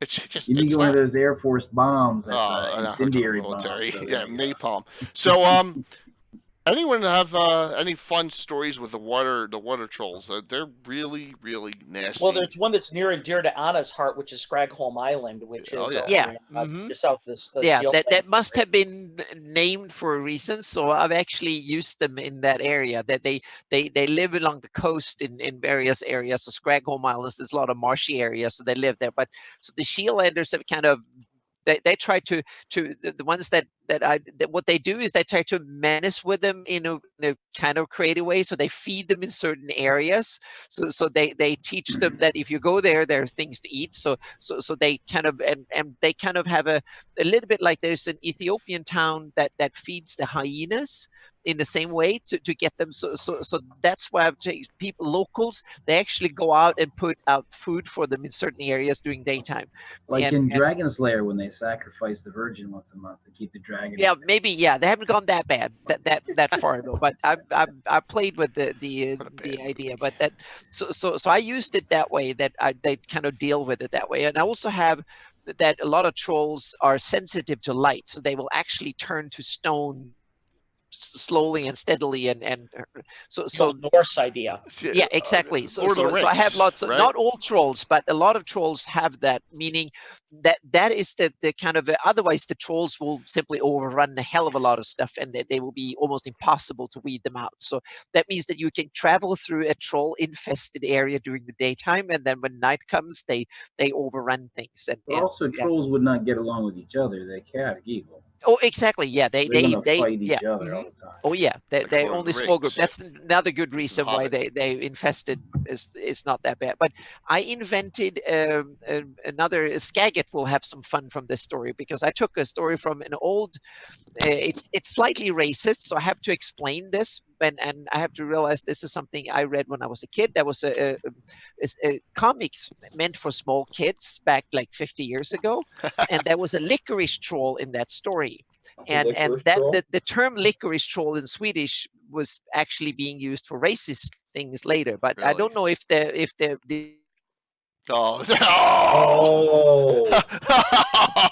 No chance to explain herself. Come on. Yeah, but that was that was the licorice troll. It was part of the story, so to speak. So I actually kind of realized that maybe I can do something with this. So I made an abyssal troll that I use, and others invented an abyssal trolls. What they did was that they took small troll babies and put them in the abyss and bred them slowly and generally. And what the problem was that in order for them, because they become really powerful, that because when they turn them in, they got demonic treats. So they become immune to electricity and poison, and they got resistance to acid, cold, and fire. So they're almost indestructible. Wow. And they regenerate. So they're damn hard to kill. But the only thing that is difficult is that I took say that it took 100 years, a century, for them to actually get, because trolls are basically indestructible. They don't age. That they just continue to live on until they're slaughtered, so to speak. and so they take a century for 100 years for these trolls to actually become abyssal trolls. So he needs to put them in there and breed them for 100 years, and then he can bring him up again, and he gets like a fighter that is simply awesome. So he tend to take them down into his little abyssal domain and breed these black trolls that come out and are really nasty, but they also sensitive to daylight. That's the only thing. So at night they come out, and they were kind of, I use special horrible troops that just went out and killed everything in there. So he set one of these things loose and just let it run, and that was really nasty when I had some of the characters have to go and find one of these trolls and extinguish them, so to speak. So Tim and Mark and my players that are watching, you guys have it easy compared to Anna and Carlos. I'm just kidding. Yeah. So when the first players when they encountered one of these trolls, they were like, and was demon, because they're all black and they're really because they're almost invisible at night, so to speak. That's and nasty. they're sneaky and really nasty. This is one of these is a wonderful villain for a high level party around 12 to 15 level. So you're saying the abyssal troll, when it absolutely positively has to be destroyed overnight. Yes. Well, because they hide during daytime, but a daylight spell is a good antidote, so to speak, because he will do anything he can to stay away from it. So you have protection that way. So you put out a daylight spell that's good to take it away. But they do all sorts of tricks. They're fairly smart. They're smart by troll standards, so to speak, but they're not overly smart. But they're stealthy and do a hell of a lot of damage, and their attacks are evil. So they do super extra cool. So they do real nasty damage. So they're like Grendel. Yeah. That's what it reminds. It's a regenerating Grendel. And they're hard to breed, so he doesn't have an unlimited amount of them. So he gets like a few here and there, and they're also nasty because they totally chaotic evil. They will kill anything in their vicinity unless they're fed well and have. I'm looking for a mega monster in the Trials of the Legion thing that's in the Shieldlands against the Ayus and the Free Reavers. So maybe I should talk to you a little bit more, Anna, about that. My gosh. So that'd be pretty cool. So that was my kind all of I can say is the Allen pillows will come out if you bring that kind of stuff out. So that was my kind of special version of nasty trolls, so to speak, that had a campaign reference that I really kind of super cool that way. So I took the demonic traits and the demonic template and applied that to a troll. And then I had to realize that there have to be limitations, meaning they're really difficult, take a long time to breed them. So that means that I use and others who kind of manufacture these breed these horrors will take a long time, so there are not that many of them, and they're also very hard to control. I'd say so. So they're kind of one of these, like a rogue drone in today's warfare. You let it go and then it will create some nastiness, but they're also good to put in and pit defense and stuff. So you can lock one in a room and when it gets real hungry and nasty, then nothing else comes through that room. So it sounds like I've used them as a trap, so to speak. The thing in the third Star Return of the Jedi. What was that thing? Grok, whatever. The thing that Luke fights down there. Yeah, exactly. Something like that. Yep. Yeah, nasty. Yep. So I've used them as some in various capacities that way. So yeah. New cool monsters are awesome, Babunski. I agree 100%. That was a Jay, cool story. You're putting up pictures right now in the background, and I was going to mention that the last troll I actually used in a module, and I didn't actually use it. It was referenced in a module. Was a spectral troll from yes, that is fantastic. We're going to get to that. I have them all right here. And here's the thing. So someone in Fiendfolio decided, let's breed trolls with everything and see what we come up with, right? Yep. So the first one I have up here is the giant troll. It's a hill giant and a troll crossbreed. Yep. So they don't regenerate as much, but they do have the regenerate capabilities. They can't rebond severed limbs, but they are basically another wrench to throw in against someone. It's called the giant troll. It's a whole giant troll crossbreed. You have my favorite one. There's our picture of it. That's an Earl Otis picture, actually, of a giant troll in a fight. I think that's in the Fiendfolio in the back in the appendix. My favorite, the giant two-headed troll. Let's cross an Etten and a Oh, troll. yes. Yes, that is an awesome one. And Yeah. they get 4 attacks, right? 2 claws and 2 bites. They're pretty large. I think they regenerate even slower. I think it's only 1 hit point per round. But who cares? When it comes, you still got to do something with them. You got to get them down, and you got to burn them or whatever. So that's a really nasty one with the damage there. I usually, I think they're 10 or 11 hit die. I throw them up against like 7th through 9th or 10th level characters usually on a giant troll. I don't have. That's a figure I don't have is a giant two-headed troll figure. Sometimes you have to use Ettins for that. So I like to have every figure for. I'll have to have build maybe custom one. That'd be pretty cool. Yeah. And then you have 2 more that are in the Fiend Folio. You have which is this one's bizarre. The Ice Troll. It's like only 4 hit die or 2 hit. Yeah, it's way weaker than I actually was thinking about using one of those in a recent module, and I studied it, and it's actually way weaker than most of the other trolls. And it has to immerse itself in water before it can regenerate the limb, cut off limb.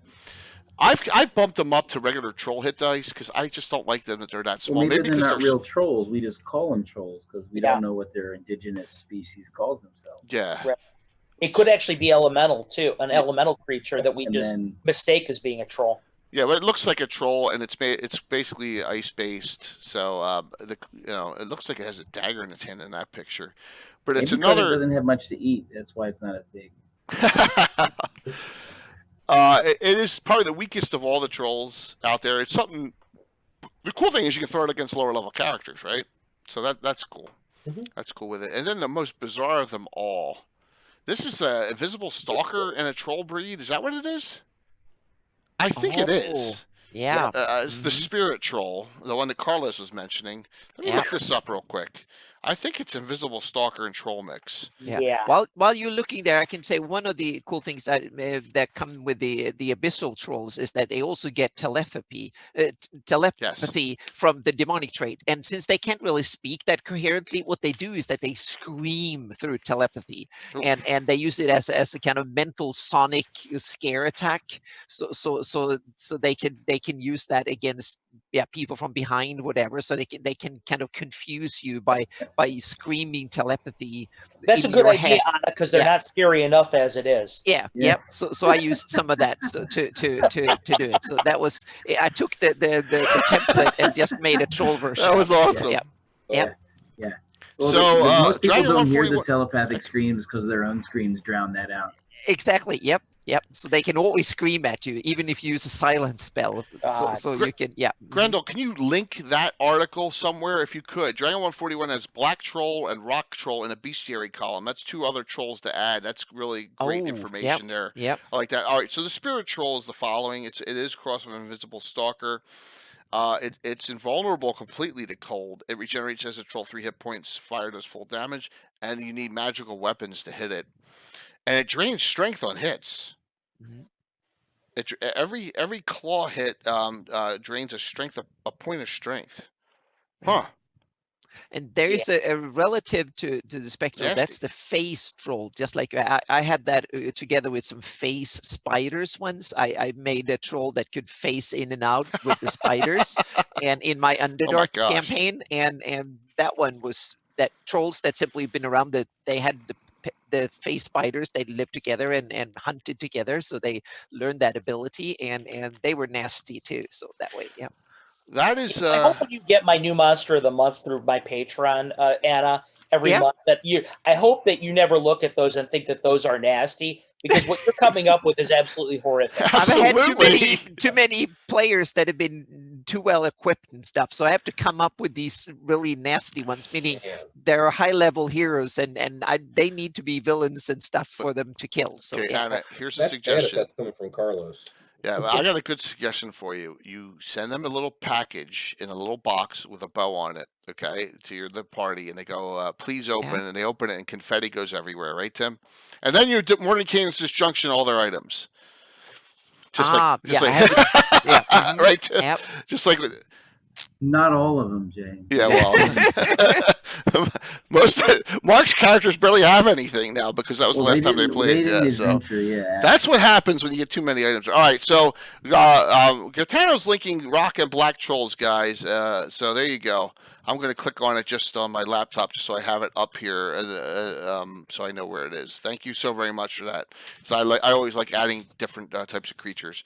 Yeah. So I think we went through all the basics. So troll-wise, Oh, I did cross once a mongrel that had regenerating abilities in the mongrels of the Putrid Tongue, where they were trying to cross trolls or orcs. And I kind of did that once, and I was like, I don't know if I want to go this direction. So it was a regenerating half orc, half troll thing, kind of like how you have half ogres, is kind of on the same realm, but so there's something you can do there, because orcs can breed with anything. Why couldn't they breed with trolls, right? So something to consider there. What's it? Can't hear you. Just turn your voice off. I said that's a ridiculous notion. You should never consider that. Thanks. That's absolutely ridiculous. Yeah, compared to Adam's Black Trolls, that's tame, right? So it's real tame. I'm with Adam approach having a very helpful. Yeah, So there are ways to throw challenges at people, absolutely, and new and interesting monsters are a good way to do it. And that's the great thing about DMing and coming up with your own campaign, your own ideas. Of course, you can run with it and do things like that. And if your players appreciate it, then it's worth it. Definitely, absolutely. Well, even if they never fight it, you could use that monster as a driving force in the storyline. Yeah. Like, we're going to go do this because we do not want to go that way. Or you've heard about it in your campaign. You've heard about it. You're going to definitely hear about it. Yep. So, as far as locations in the world of Greyhawk, we know all of our base ones. Where, and we can talk about giants for bees, trolls, outside of the modules we discussed and the Islands of Ayus, and where would you just pick a place, maybe as a suggestion for anyone who's a Greyhawk person, that you could throw up some trolls and giants or whatever. Carlos, what do you think? Well, I think that, again, going back to my my history with frost giants and working with the cold north, obviously the mountains up there and the barbarian lands of Rizia on the Floranian Peninsula are a great place to put frost giants.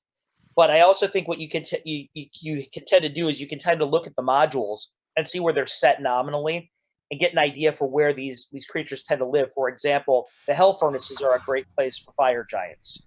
We've seen modules in the GDQ series that are set there that have fire giants. So you're in the hell furnace is a great place for that.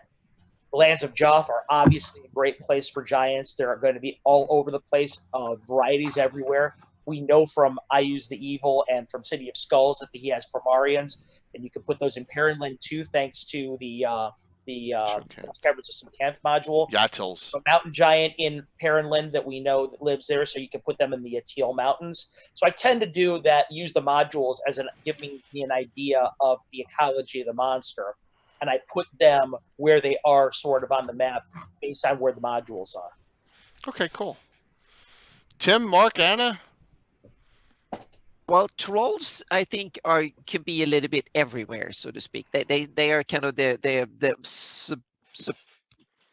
supreme survivalists, so to speak. They are this kind of local menace that every forest can have a little bit of trolls, and they don't necessarily have to go and hunt humans all the time. They I guess they kind of eat whatever they can come around, and they're kind of tough, hard to kill creatures. So I can see them living a little bit here and there, and you can have kind of local variants in trolls, both in their mechanics and also in their what they look like and a little bit how they behave. So I think they are perfect ones, and you can have small tiny ones in some areas, and there can be huge brutish ones and really horrors, so to speak. And so it's one of these, I think, multifaceted monsters that has a lot of things to offer. An enterprising smart DM can conjure up a troll that is perfect for his or her campaign, so to speak, whatever the level is, so to speak.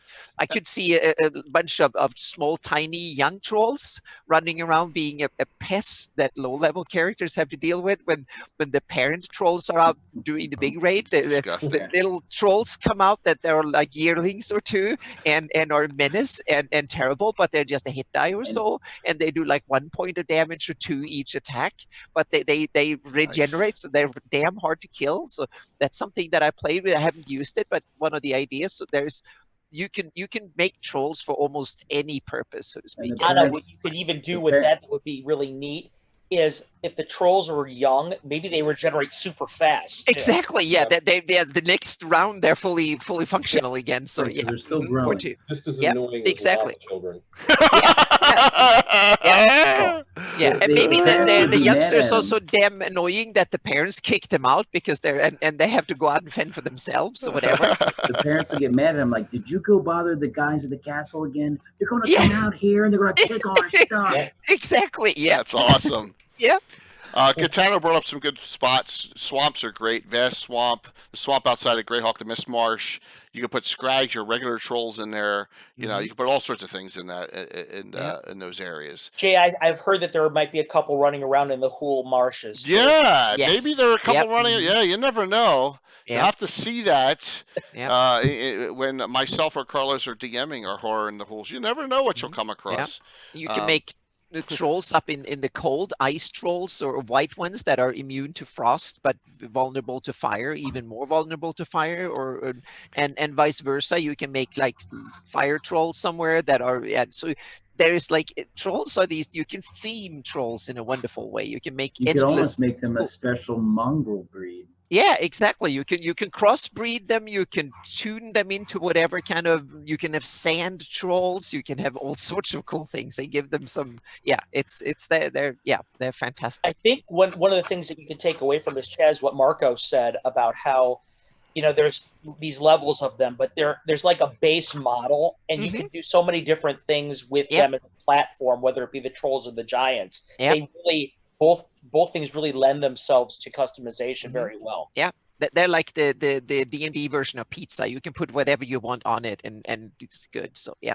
So the Naz just brought up something, and his name's Tim, and he just said, "Well, they cut one arm off, and then that creates a whole new troll." That was a Tim idea, Naz. That I said that makes no sense. Because it's got to rebond. If it's one, because then it'll be an infinite number of trolls. So I had to. Yeah. I think that it probably would rebond and not grow, but then if that the rest of the troll is killed, it would probably just go up on its own. Well, that's it, but you wouldn't get 2 of them out of it. Yeah, right. For me, what I've done is that they're usually so dumb, so I've sent that they don't have much of a brain. So how I ruled is that they actually grow from the spine. That's the central thing. So if you cut the spine in half, then you killed it, so to speak. So if you can do that somehow, but and if you cut the arms or legs or whatever, they grow from the spine, and that's where they will come back again. So wherever the torso or the main part of the body is, that's where it will grow, and legs and stuff wither away, and it will grow a new one from the spine, so to speak. If you ever want to check out what a smart troll, how nasty it can be, I advise everyone to look at the module Reverse Dungeon. Oh, really? There's a troll in there that has a Vorpal weapon. Really? He's very intelligent, and he has some really nasty tactics he likes to use. So that's a really cool module that give you some ideas on trolls. Excellent. I have some troll figures that are armored and with weapons.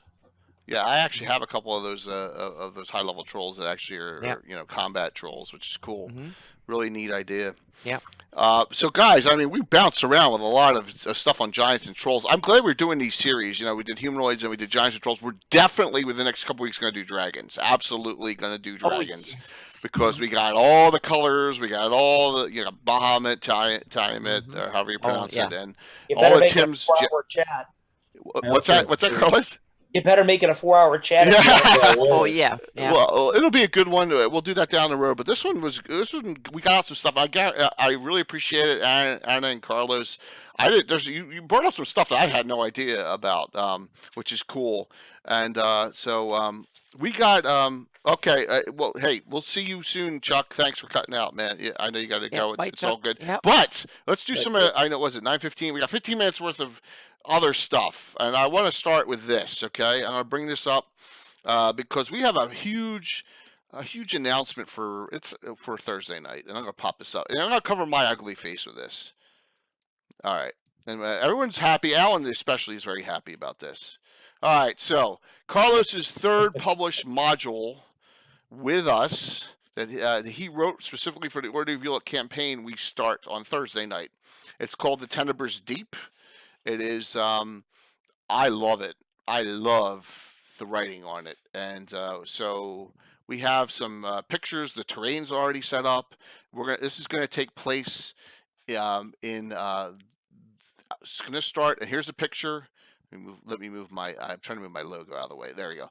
So there's Warmonger's Tower in the background. And I did my best to recreate the underground part of this. It took me like 2.5 hours to lay that thing out. So we're going to start this. It's going to be 2 weeks. I thought it was going to be a one-nighter, but I really am going to stretch this out with some role play and some other things going on in it to really make it so it's not rushed. I don't want to rush this one. I had to look up Tenebrous. Yeah? And what does it mean, Tim? Dark, shadowy, or obscure. Yes, exactly. Nice and done. Probably both. Dark and obscure, or shadowy and obscure. Thanks, Tim. Thanks, a couple things about this one. First of all, your layout looks so good for this one, Jay. I really am excited about seeing how your players enjoy it. I got some other in it. Second, I've watched all the shows where your players run through my modules, and what I have a tendency to do is I tend to calibrate games to players, and I think that they'll enjoy this one. I think so too. Other ones, because I've kind of tailored it to some of the things that I've noticed that they do and don't like in a game. I agree 100%, and this is I think Carlos has learned. I mean, and it's just like anything. There's things that each group has its own unique traits and quirks, and I think Carlos, with this third one that he's written for us, has figured those out. And so I'm looking so forward to starting this on Thursday. Exploiting them. Yes, I'm exploiting them. I would also say that this module has not even been released through my patron. Yes. So for those of you guys who get a chance to watch it, this will be probably the only place you may ever be able to see it. Yes, and depending on what we do in the future, we release the other two down the road. Maybe we'll work something out for our subs and VIPs. We'll talk about that. You know what I was thinking, Jay, is maybe we can put them all three together in a kind of a published module supplement and make it maybe JS2. Oh, that would be pretty awesome. I think that's a fantastic idea. That's a fantastic idea. Because Horror of the Hools is JS1. I know that's a little arrogant there. Mark's shaking his head. But it was either going to be J1 or JS1 for the module numbers in Carlos's system, but I figured I'd use my initials. Well, what I honestly, just to take a little bit of heat off you, Jay, that was my idea. Yeah. So don't feel like it was arrogant on that one. It was my idea to put JS1 because this is really my kind of homage to telling you guys how great of a group I think you are, Tim, Marco. I really love what you guys do. It's totally different from the way I play the game, but yet it is so grounded in the roots of the game. Your campaign has gone on so long. It's such a storied thing. I want the whole community to understand exactly what they're looking at when they look at you guys. They're looking at possibly one of the longest running D&D games, not only Greyhawk, but D&D games ever. Yeah. This needs to be something to celebrate it. Thank you. So when I say JS1, this is something I really want you guys. I want everybody to know about it. Yeah, absolutely. Yeah, I appreciate that. Don't let the joking candor ever bother you. We love all the stuff it is that you do. Absolutely. I mean, we joke around about it being so tough and whatever, but we really do love. It's good because it gives somebody else with a different kind of mindset coming in to kind of test us, so to speak, as well as just have some ultimate fun that's not just Jag. Well, for me, the reason why the modules were so tough originally is because I saw your group and I thought to myself, okay, I'm looking at veteran players that have been around for 40 years. Okay, I need to challenge these guys with stuff they've never seen before and put them in some really awful situations. But what I didn't take into account is the way you guys play the game systematically. Hero points, specialization. I didn't take that into account. I didn't realize. I thought to myself, that's where I needed to calibrate a little bit and realize that you guys don't necessarily play the game mechanically the same way that I do. So that now this will be I think this will be a little bit of a better synergy between the way I do stuff and the way you guys do stuff. But one way or another. I always joke about how you're going to kill me, but I'm just kidding. Yeah, well, the best one was the first adventure with the water weird, and someone had a sweet water potion, whatever, blat, just poured it in and killed it outright. You guys are a fantastic group and have a fantastic campaign, and I really want to celebrate that in published stuff as well as in non-published stuff. Carlos, that do means this so just much for any other group, especially considering the fact that I'm just putting up right now, finishing touches on a 90-page module. I don't have much time to write free stuff for other people. Your group is one of the few I would ever even consider doing that for. It means a lot to me, Carlos. That's why I wanted to get this in. I'm sorry it took a little bit of time. We fit it right in. Okay. Fit it right in to the campaign where it fits perfectly in this point. The characters are 3rd and 4th. 2 characters are 5th level. The druid Tharg is 5th, and Fritz Winchester is 5th. So as far as leveling goes, so I'm looking forward. Fritz is going to be a part of this. Fritz is part of this group, absolutely. Okay. Okay. Their favorite, and hopefully Tim will be able to come on. I know Tim loves running yours. I know if he can make it on, it's a 2-weeker, but if he can make it on 1 or 2, Finder will be on. I might have to adjust my weekly schedule. Yes, please. I just love how I love how think about this for a moment, okay? When you mention a guy like Michael Baton or Fritz or somebody like that, everybody in your group has a visceral reaction. And I'm looking at the chat right now, okay? Everybody has a visceral reaction to these guys. Yeah. You're doing something with these characters. I mean, they've got such a great history. They're the kind of characters that people respond to and resonate with them. That should mean something to you guys as creators and players. I mean, you're affecting other people out there with those. We look at it honestly as it's like tequila. It's like everybody has a reaction to tequila. It's either really, really great or really, really bad, depending on your point of view. So, and another thing I have to say is Bill did an unbelievable job on Warmonger's Tower. I mean, that's finished, and it even lights up at the top. That's a craft from scratch he did. Yeah. I mean, unbelievable work with this. So I can't wait to do this one. We have that goofy NPC I have. You see her outside her tree, Fiona or whatever. We have her there too. It's just a little other side thing thrown in.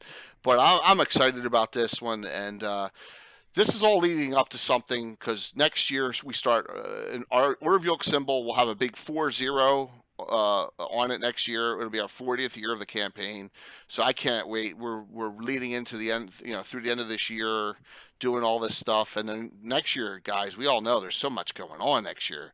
We're all four of us on this picture are going to GaryCon, right? Yep. And maybe even Tim. I mean, we're all going to GaryCon. I can't wait. We all can't wait for that. That's going to be great. There's going to be so much stuff. Going to be so much stuff going. I know you. I know Anna and Carlos. You're both going to Gamehole shortly too. I right? am. Yep. That's awesome. I know. I think Illustrian 41 Greg is going to meet you up there, Carlos. Awesome! That's great. Well. Oh, I know. yes. I know he's interested in some of your modules. So that's what's going on. I wanted to bring this up to everyone now. It's going to be a blast. I can't wait. So I wanted to show that. I'll keep that running. We don't need to see the Giants anymore. So why don't we go through some announcements? Mark, what's going on tomorrow night? So tomorrow night, it starts off with just a treasure pick that the group is doing, and it's the end of what is known as Old Flames Burn the Hottest. Effectively, they thought they had found the person that they were looking for. Ended up being a succubus.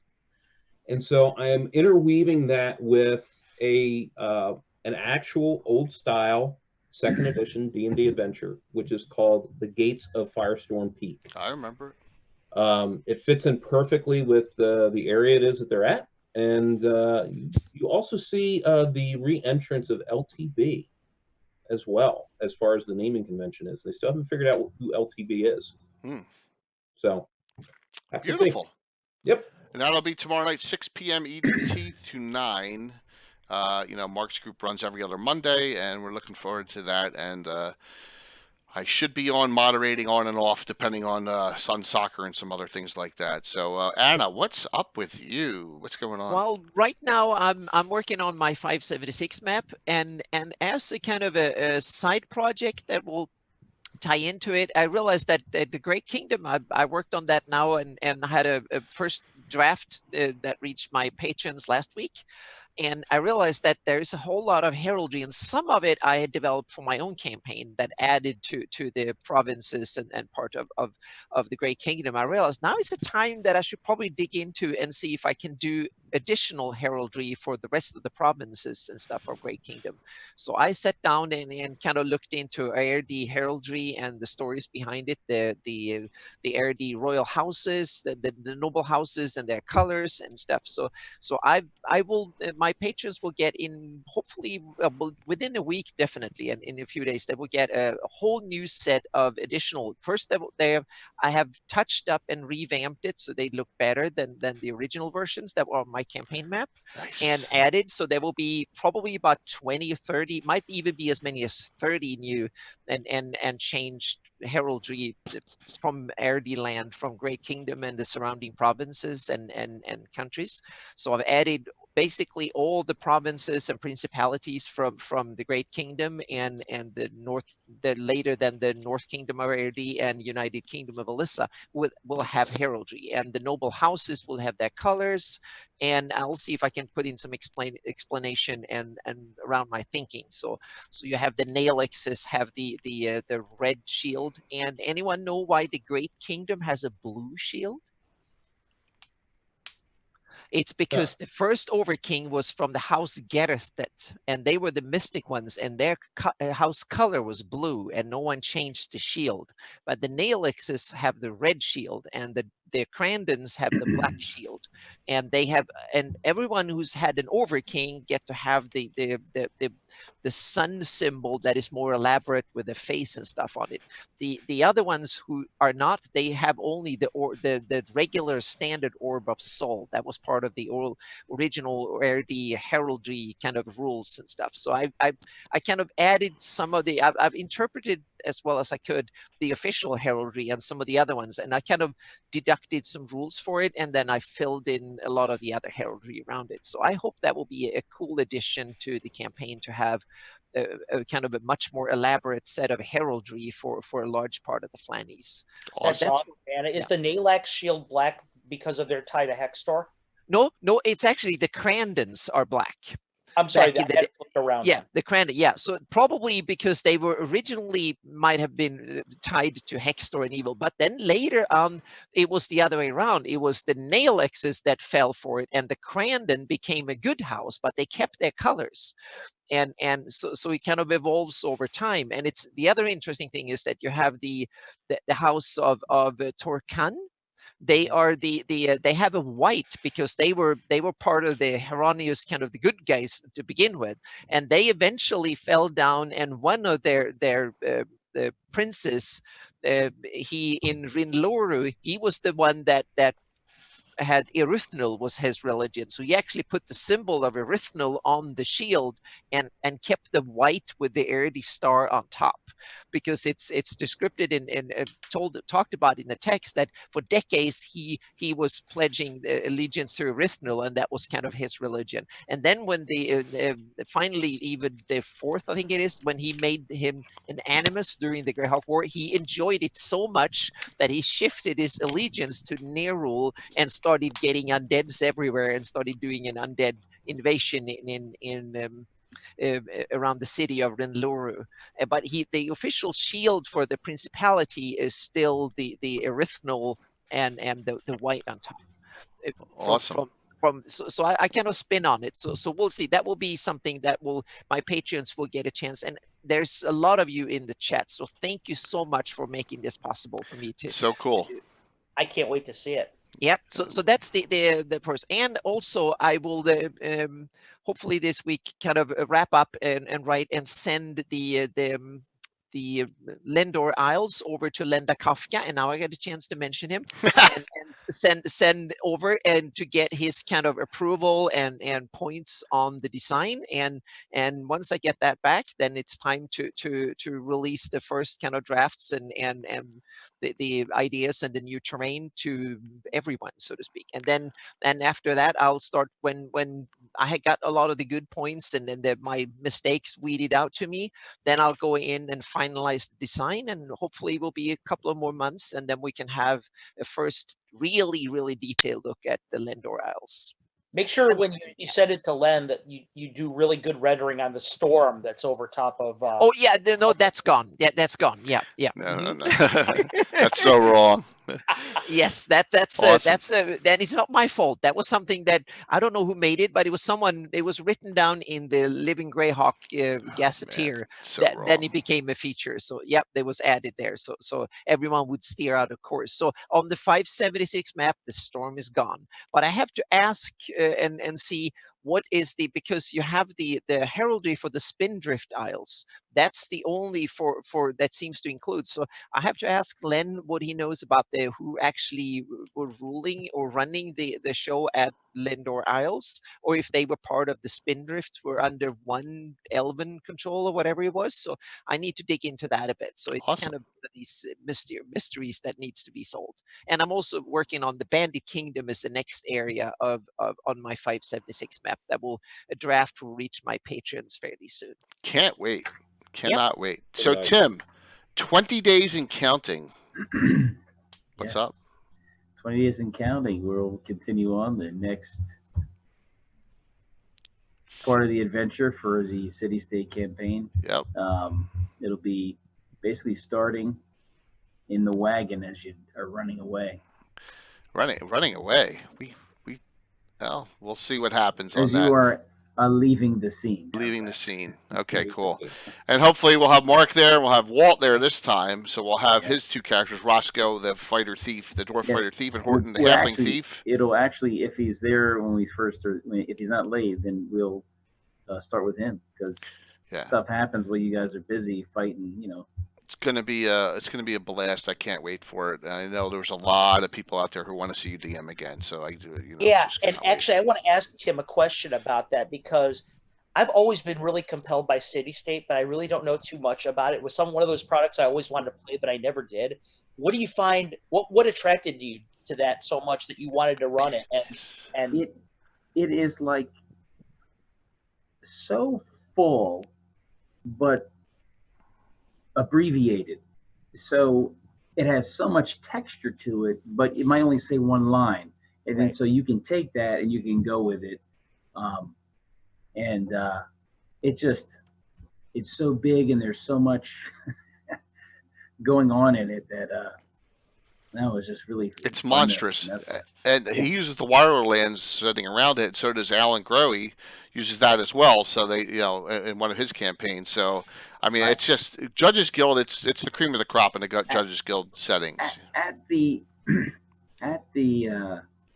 start, when I made it, I actually didn't have the map of the Wilderlands that actually is around it, and so I kind of drew up my own world to put some of the stuff in. It was like, you could put a module anywhere and just change some of the words, and and it'll fit in there, and I've done that. And one of the things I did do that isn't in the Wilderlands, they tend to have like a big city, and it's thriving. There's all sorts of stuff in it, and then outside of the walls is kind of like a howling wilderness, and that's not really how a city-state will work. You have to have large amounts of areas that are outside. So I kind of self-grew the areas outside it. So I kind of prefer my outside the city-state version and incorporated stuff from the Judges Guild just in the area. What you're describing to me a little bit about the abbreviated nature of it reminds me a little bit of Teagle Manor. Would you say that that's exactly okay? That's and Dark Tower. Yeah. And Dark Tower. Yeah. So cool. And Carlos, Tim is a much more 1E based than 1E 2E like I am. So there's no specialty priest running around. There's none of that. So he's much more on the 1E end of it. I've watched non-weapon proficiency. Yeah. Up to Arcana for him. So that's why I have a Cavalier in there. But, it's really... I said it's a blast. I have fun with it. I love being able to play instead of DMing. So it's a well, cool. there's clearly a reason why his games are so well attended by in the crowd, and Yeah. I mean, he's a great DM. It shows. So Absolutely. We got three. We got all great DMs here. I mean, that's a cool thing, and that's it. Now that we have, it's great that Mark has his own group out there, and he's having fun with it. And my base one's going, and I can throw Tim in. I can throw Brian in occasionally in the 5e game. And Anna plays in that. We have fun. We're having fun on the channel. That's what it's all about: is having fun with your friends. That's the most important thing. My normal way is sort of sandbox way where it can go a number of things, and we'll go wherever you guys want to go and do. But that doesn't work for 4 hours. So it actually, in a stream, these guys are way better at maintaining. It takes me a lot longer to get it focused in on. So I got to work harder at it, and I'm happy to do it. And you know that too, Carlos. Streaming a DM session, YouTube, Mark, is not the easiest thing to do in that time frame. You know what I mean? And you gotta, you have to. Yeah, you really do have to be able to adapt a lot. Yep. And I'm just trying to find a way to get down to a little bit south of where I live to sit in on one of Mark's actual home games. I think that would be a blast. Absolutely. Yeah, we'd love to have you as always. Oh man, you and I got to hang out a lot at Gen Con, and I'm really eager to see how you actually run a game. You got to see what I do, but I'd love to actually sit down and see what you do. Sure. And you'll be at Jeff's house. You'll be at Jacob Jansen's house too. You get to see that wonderful table and stuff. So, Carlos, what do you got going on? You got a lot going on. Yeah, I'm going to try and make this super duper brief. I don't think I'll be able to though. All my patrons just recently received all their rewards for this month. They got the spell of the month, the monster of the month, the magic item of the month. They got the adventure card. They got awesome my letters and things like that. The patrons get a chance to get all that kind of stuff. At certain levels, the patrons also got the module When Comes the Witching Hour, which is based in Perrinland and features the Witch Queen Igwaliv. It's probably the best module I've ever written. Oh, that's awesome. It's released. I've surpassed it with one of my newest things, I think. But I also gave them the bonus encounters for that module, so the patrons actually get an expanded look at that. So if anybody wants to join the patron and enable me to continue to write modules, please, please, please, please. You can do so at Patreon.com/Castle Entertainment, and I'd appreciate that. You can link that in there too if you want to link it in chat too before we go. Oh, thank you very much. The definitely. next 4 days, I'm flying down to Kissimmee, Florida, Orlando, and I'm taking part. I'm the guest of honor at the inaugural GrogCon. I have written the module for them, the official module, which is called The Porcelain Sword of Queen Ashala, which was named by one of the people in our chat right now, Gaetano, Lord Thunderwolf. He won the contest. I loved the title, and it gave me a very feel of the Beclunish lands, of the Beclunish West of Greyhawk. So it is set there. There's not too much that was done there in published Greyhawk, so I loved getting the chance to do something in the Beclunish West. I'll get a chance to run that 3 times down there, and anybody who's going to be in Florida or is out in Florida right now, please come and drop by the table. There's a few tickets available. It doesn't usually happen in my game, so by all means, please sit down. I'd love to get a chance to game with you all. After that, I'm going to be going to Gamehole with Anna, not with Anna per se, but alongside Anna. Yep. And I'm going to be running 3 games there. There's going to be From His Cold Dead Hands, which takes place in the Thilronian Peninsula. It's very Viking themed. I'm going to be running The Forgotten Library of Renette, which I feel is actually now the best thing I've ever written. It takes place in the Yeomanry. It deals with a dead god in Greyhawk. It's an apocryphal god that maybe a lot of you don't know about. One of our people out in the crowd there, Mike Bridges, wrote a little bit about her, so I think that's it's a nice little tie. And finally, I'm putting up I just finished last night all the encounters on the Sanguine Labyrinth, which is a 90-page first chapter of my first super module. It's a mega dungeon. All 3 of those will be released for play there and play testing at Gamehole. After that, I'm going to GaryCon. I'm doing 3 more modules there, plus a top secret module. So basically, in between now and then, in addition to all my patron stuff, I'm writing 6 modules, full-length modules, and all that good stuff. So I'm a very, very busy boy right now. Insane. And I've got a charity module that I'm doing in April. So unbelievable. It's nonstop writing pretty much for me right now when I'm not here with Jay or doing my games online. Yeah, I can add a few more things. First of all, I'm doing Midgard and a lot of stuff that has nothing to do with Greyhawk. That's a big part of my time. But on the Game Hall Con, I will be having a seminar together with Ellis of Faden, and I hope that there are still a few tickets available. So if you go to Game Hall Con and you can do it. Otherwise, I will also be. You can find me in the Kobold booth. I will hang out there some time a little bit during the convention, a little bit every day at the Kobold press booth in the exhibit hall at Game Hall Con as well. And then I will be hanging out with, trying to mingle with as many Greyhawk people as possible during the con. So that will be great fun. Awesome. Okay, so let's get to me here. We know what's going on Thursday night. We're doing the Tenebrae Steep. Next Sunday, I put this out there per request of one of our players, Walt Culpy, and per Illustrion 41 Greg. I'm going to go and we're going to do something we kind of touched 40 episodes ago. What makes us unique from any other game, especially with 2E, is our specialty priests, right? They make us different. We have a class for every one that we have. We have 40 of them. So we're going to do our topic on next Sunday's Gabbin is going to be deities of Greyhawk. And not the evil one. We're going to talk about all the PC playable ones and their specialty priests. So we're going to talk about all the different gods, Kellenin, Merlin, all the obscure ones, Zuokin even. You know, we're going to go over all of them. And then we're going to talk about the powers they have inferred, is that the right word? Upon their worshippers and their priests. So we're going to get into the depths of that. And I'm also going to show, again, how to make a specialty priest spell list and powers list from scratch. I'm going to show you how to do that, and because I love, especially priests are one of my favorite things about our campaign that really held on from second edition because it makes the flavor unique. You know, especially priest of Tritherion is nothing like especially priest of Foltest, which is nothing like especially priest of Zerbo or of Valana. You know, they're all they're completely different. And that you got the Dwarven specialty priests. We got a gnome one. We have we have elven ones, and I love. That's what I love about our campaign is that, and that's yes, hell yeah, absolutely. I like seeing that. West River, that's so awesome that you did that. Thank you for continuing that sub, man. I'm because it's a gift sub, it didn't pop up. But thanks, man, because we stay on that. So everyone knows Reaper, and we finally finalized it's official now. Reaper is a sponsor of this channel, and they're in a big way. The giveaways are going to be fantastic. We're going to have at least one a month. So we have one stratagem giveaway a month, one Reaper giveaway a month, and one NBA giveaway a quarter. So we have 7 giveaways every quarter of stuff that I can't wait to get out to everyone. Our next giveaway will probably be not this Thursday, but next Thursday at the end of Carlos's adventure from Stratagem. Hi, Shane. Hi, my son. Close the door.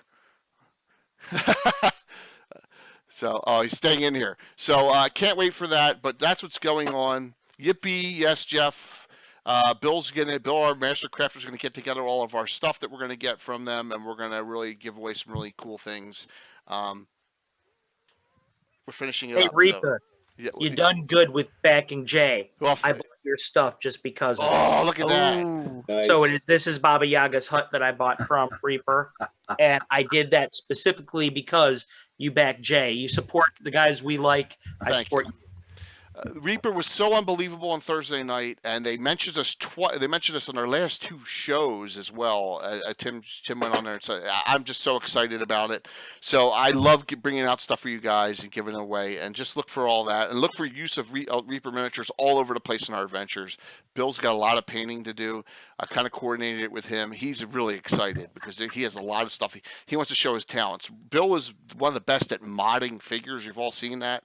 You saw all the half ogres, all 5 half ogres he used last week. They're from the same miniature, and he modded them all differently. They look awesome. So I'm looking forward to that. We got a ton of stuff going on. Convention-wise, I will be at PAX Unplugged in December. That'll be the next convention I do. Me too. Yes, Anna, you will be there as well.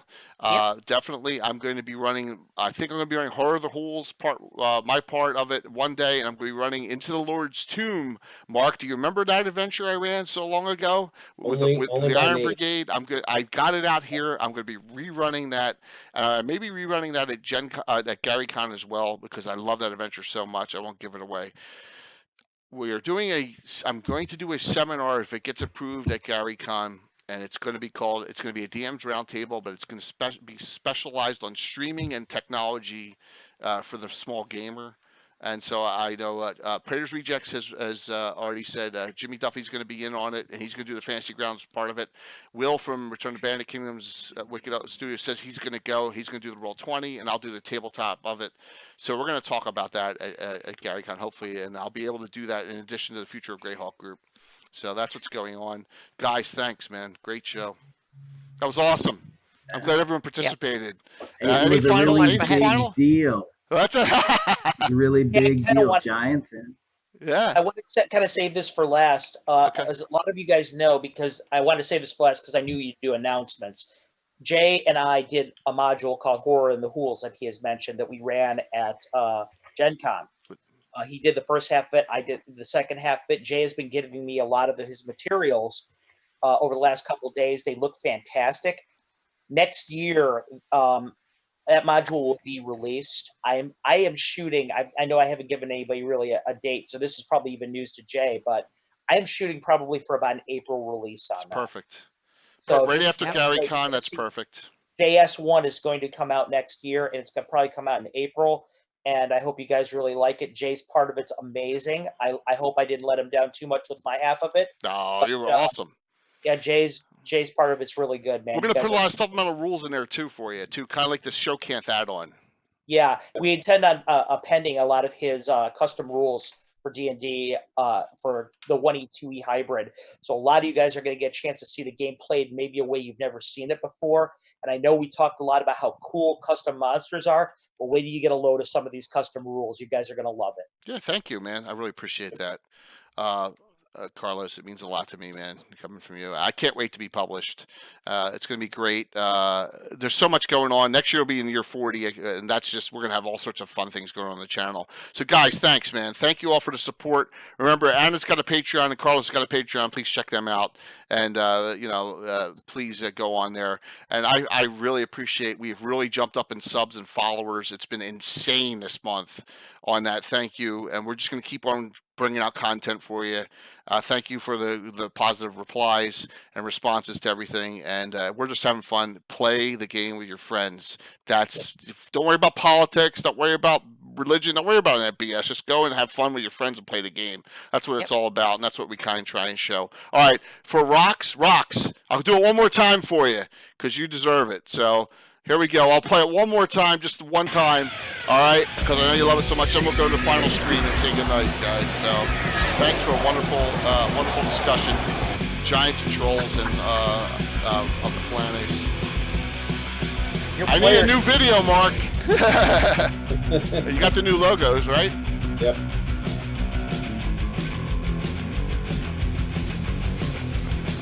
See you tomorrow night, 6 p.m. for Mark's Adventures of Slot continuation. So, guys, thank you. That was awesome. Yeah, it was so much. I enjoyed myself immensely. Well, I really appreciate you coming on late notice, Carlos. I figured, with us doing the 10 versus Steve, it made perfect sense. Plus, you and Anna know stuff that we don't do the east side of the map at all. You know, that's our weak spot when it comes to lore and Greyhawk. Yeah, I usually don't either. Yeah, but thank you so much for remembering that I've actually used the Storm Giant in Gold Bolt. I forgot about that. Yeah. I have a question for Tim, actually. You've played so long with Jay in 1E, 2E, but yet in your own game, you do almost a strict 1E experience. Why have you chosen to go that route? Well, one was we were playing, and then I was away, college, military, and I do 2E. I like to use non-weapon proficiencies. I like to do things like that. That's 2E. I like the only have a martial arts rules, the way they do that sort of stuff. I like that. And I incorporated that when I made the elemental benders like in the last Avatar. I made up my own house rules for that whole class. Called Followers of the Avatar. That's for your daughter's group. Well, yeah, but I mean it's yeah. like a 40 or 50 pages of new rules that we did stuff. So but see y'all tomorrow night for Mark's game. Have a good one, guys. and then